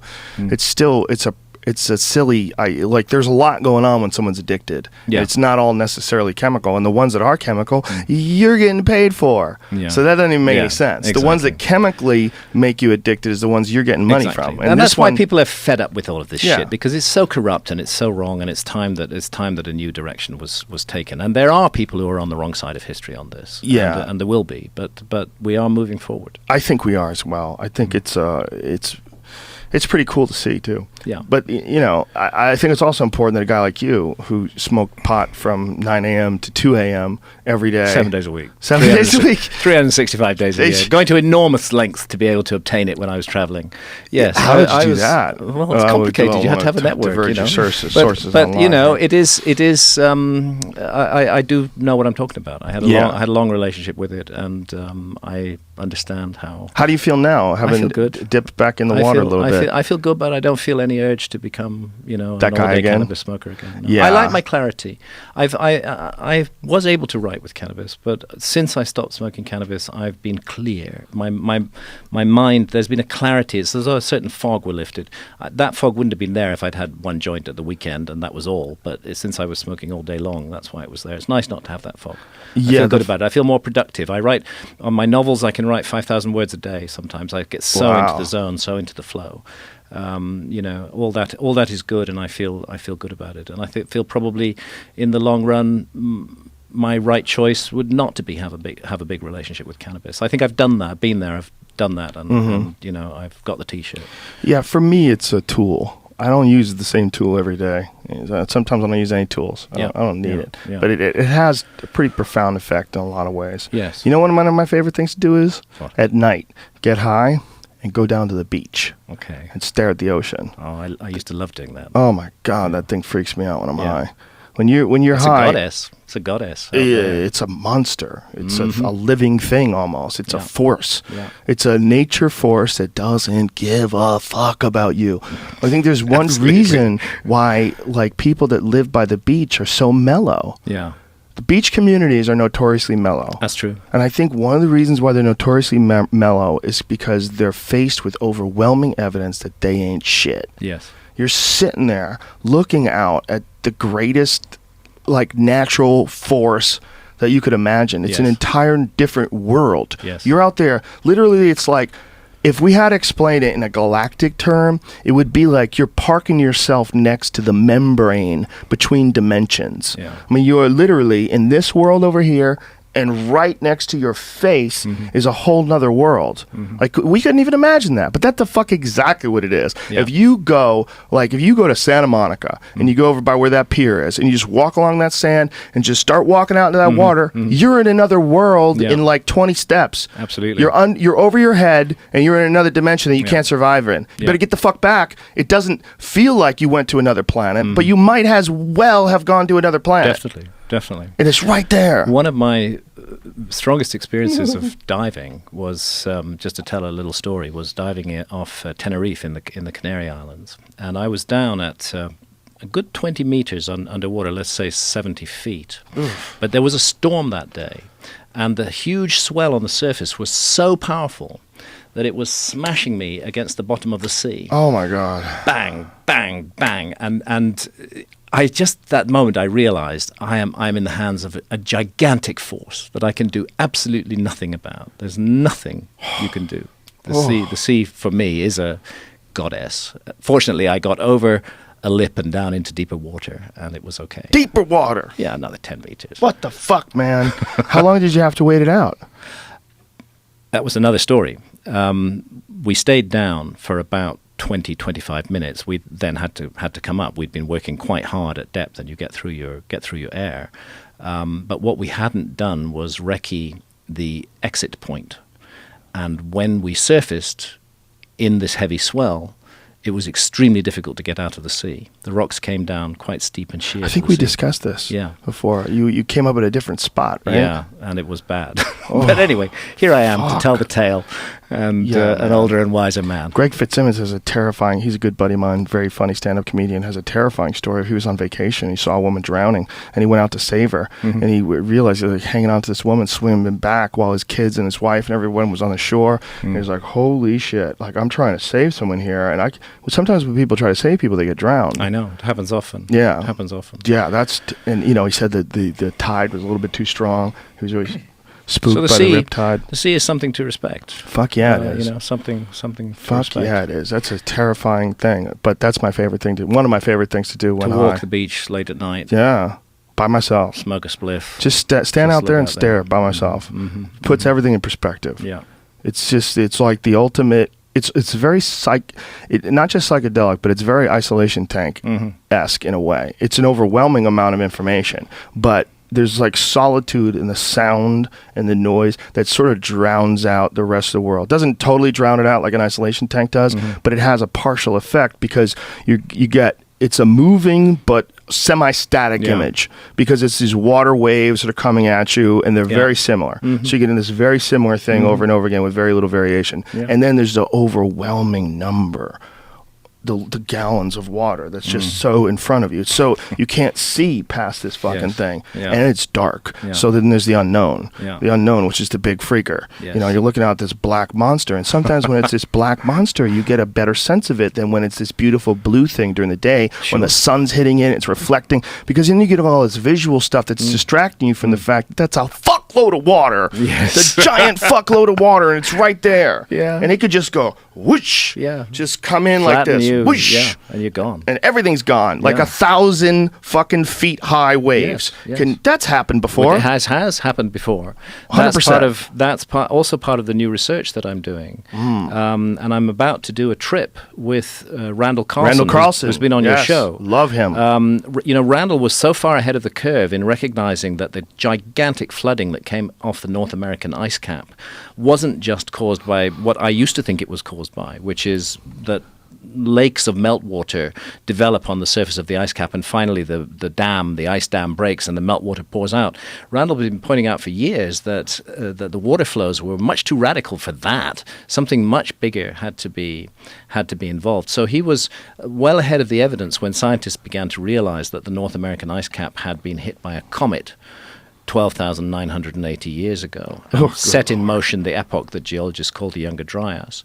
So Randall is a great expert in this area. My wife Santha's traveling with us as well, and a friend of Randall's who's worked with him for many years called Bradley, and we're going to do a road trip from Portland, Oregon, all the way to Minneapolis, it's about 2,000 miles, I believe, following the southern edge of the former ice cap. And Randall's going to show us the scars and tears on the landscape of what happened when that ice cap was instantly liquidized by a comet impact, and huge tidal waves of water roared down off it across the land. So Good Lord. we're going to see that in detail with Randall. Really looking forward to doing that. Also, the first time I've ever crossed most of America by road. I've always wanted to do that. There's certain spots you shouldn't stop.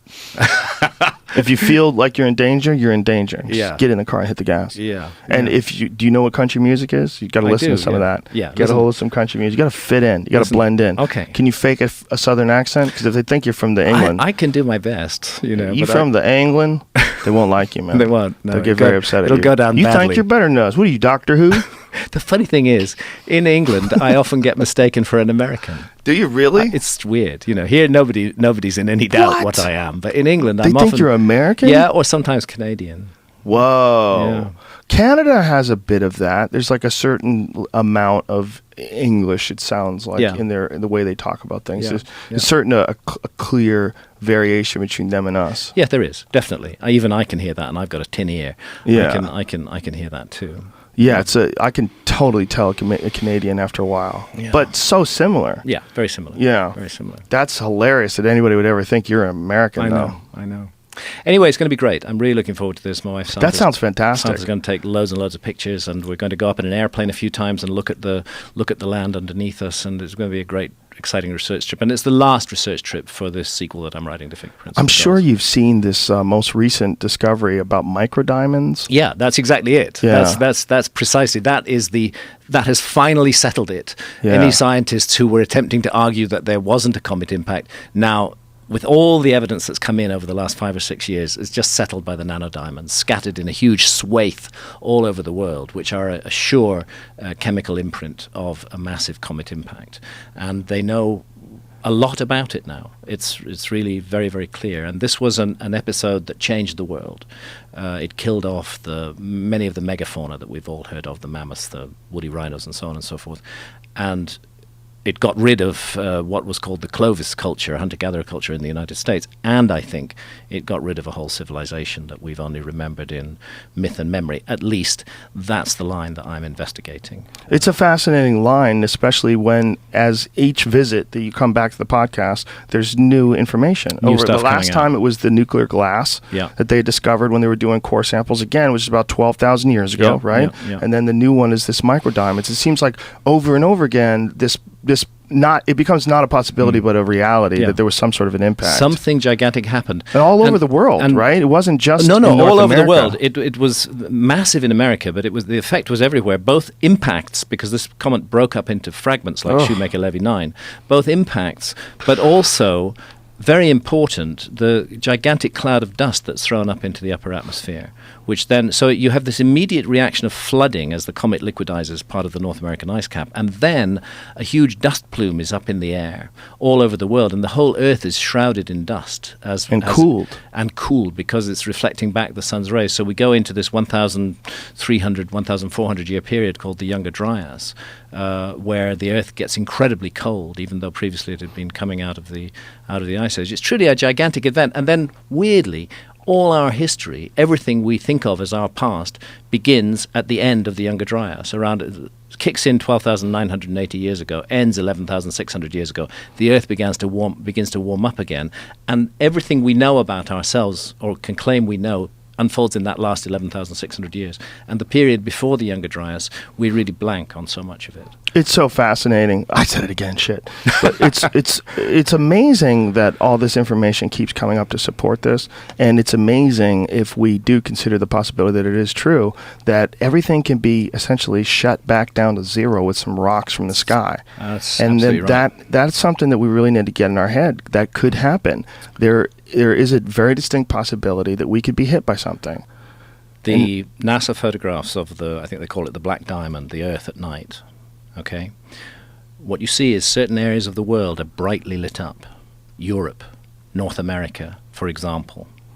On the other hand, Africa and large parts of South America are dark because there's no electrification in those areas.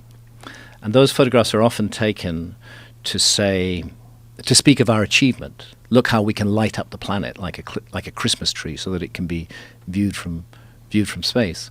But I would say it also says another thing, that if we were to confront again the same sort of cataclysm that hit the Earth 12,980 years ago, then the people who would survive and carry the human story forward would be those very people who live in the dark areas, the areas that aren't electrified. And we who live in the glowing lights that show up on those NASA photographs, who've become so specialized, who most of us are unable even to know how to plant a vegetable or hunt an animal, we're the ones who would be gone, and the whole order of the world would be reversed.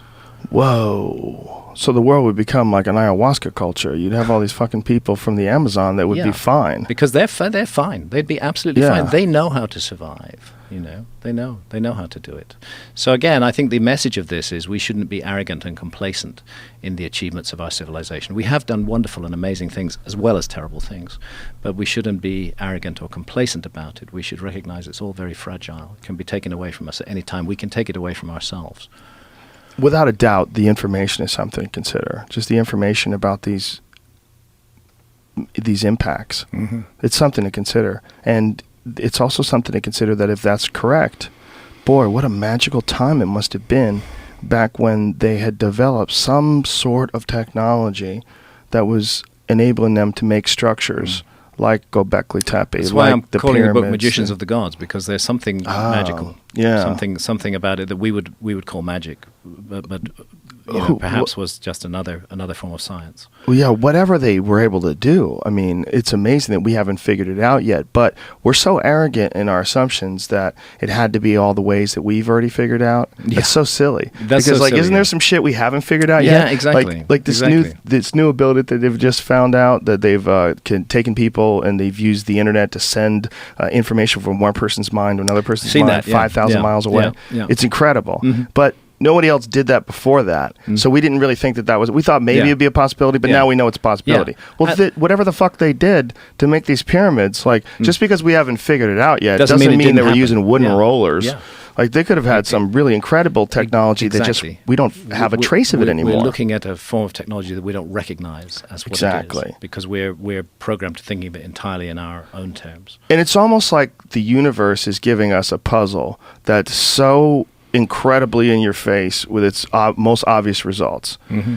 And because we have these preconceived notions, that we're not willing to accept that as a possibility. Like, when people look at the pyramids, they go, well, the thing is, they build ramps and they use stone rollers, and there's a whole faction who will look for the most boring, meaningless possible explanation. They might have done that. They might have done it that way. But the fact that there are large groups of people whose mission is to look for the most boring rather than the most extraordinary possibility, it's good. That's how we have balance in our society. We do need to look with a skeptical eye and say that there could be mundane explanations for this. But we also need to keep a tiny fraction of our research effort, perhaps a very small fraction indeed, to exploring alternative ideas. Because every now and if they do come out right, they change everything in the way that the mundane things don't.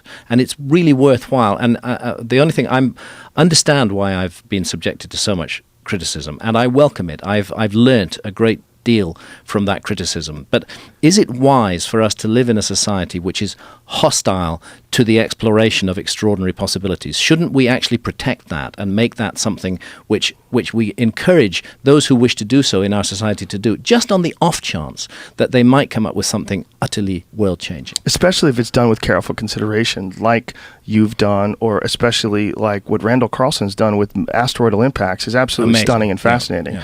I mean, and what he's done is done with very careful consideration. Absolutely. Randall's he's a real scholar, a real thorough researcher and investigator. And he was awesome on the podcast. It was one of my all-time favorites. Right. Yeah, these ideas are fascinating, but what I was going to say was that it's almost like the number is so large, like 2,300,000 stones in the Great Pyramid, which is so bizarre. The numbers, 6 million tons. the numbers. Blocks of 50 to 70 tons, roofing the King's Chamber, elevated to heights of 300 feet above the ground. It's so almost perfectly crazy. aligned to true north, south, east, and west within a fraction of a single degree. You know, so crazy that the like if they could come back from the past and if they come to our time today and go, wait a minute, how did you guys think we did this? Do you think we used slaves? Yes. Oh my God, that's so funny. Yeah, you've got it. Ahmad, come over here, man. Tell him how you think we made the pyramids. Slaves on wood. Get the fuck out of here. He's really saying that? Exactly. They'd be like laughing, like, you guys haven't invented this magneto thing yet? No, Something that allows you to turn. You mean you turn don't stone know into how to foam. move things with sound? Yeah, you don't know how to manifest things out of the air. You don't know how to exercise the majestic and incredible power of your mind to just We're move running things. out of time. We are, unfortunately. And if man. we're running out of time, can I say again? Yes, please. Because I am a budding please. novelist. Please. If anybody out there would like to take me up on this offer, just go to grahamhancock.com, go to the War God page, which you'll find easily, scroll down and see where to write to me. But I have to repeat again, I will send you the book plates, but I can't correspond. And it will be November before I'm in a position to send the book plates because I'm on the road continuously until the 27th. GrahamHancock.com. GrahamHancock.com. My goal is to make this so successful that you never make another offer ever again. I want to ruin you, so that like you can't sign all these things. You have too many coming in, and you're like, what the fuck am I doing? Why am I can't do this. This is my whole life now. So I know this will be the last one. I think it'll probably be the last one. By the way, there's chapters to read free online on the War God page as well. Oh, beautiful. So I'm not asking people to buy sight unseen. They can have a look. Beautiful. And your book, Fingerprints of the Gods, I've said it before when you've been on the podcast before, single-handedly changed my ideas about history. Changed my ideas, not in any way discounting the amazing work that traditional historians have done, but just that these things exist that defy explanation and that I didn't know. Just the fact that there is a guy from Boston University named Robert Schoch, who's a prominent geologist, who said this is clear erosion, and last time there was erosion was 9,000 BC. Like you're talking about an insane amount of time has passed since there was thousands of years of that rainfall, by the way. You needed thousands of years to do what we see on this. This isn't wind. Like this is some crazy shit. That's what I tried to do stuff. in Fingerprints was to bring together people like John Anthony West, who brought Robert Schoch to the Sphinx, like Robert Boval, like Randon Rose Flemath. A lot of researchers were working in the field and coming up with extraordinary information. And part of what I did in that book was to bring all that information together into a kind of synthesis, I suppose. It's such an interesting theory, and it's such an interesting subject, and now that it keeps getting substantiated by places like Göbekli Tepe or these micrometeors, it's sort of like piece the puzzle together slowly but surely. I think as time goes on, we're going to find there's going to be a bunch of civilizations that we uncover. Those ones that they're finding in Mexico, and then, of course, there's ones that they're finding in the Amazon where they think, just like we were talking about with the other, they find a hill, and they think it's a hill, and then someone realizes, like, holy shit, this is a building, guys. Huge earthworks in the Amazon, stone circles. That's another place to look for a lost civilization. We're out of time. That's it, right? We're dying. We're dying? How much time do we have? It's counting down. How much time? Give me seconds. Less than a minute. All right. Thank you, Graham Hancock. Joe, it's been thanks a pleasure. to our sponsors. Thanks to MeUndies. Thanks to Ting, and thanks to DraftKings.com. Go there and do that and use those codes. They were all earlier. I said them earlier. Just fucking rewind it, bitch. But thank you also to everybody tuning into this podcast, and thanks for all the positive feedback and everything. Go to grahamhancock.com, grahamhancock.com, and order the book. Thank you, sir. Appreciate it very much. Thanks, Joe. It's been fun. Say bye. That's it? We're good? Bye, everybody.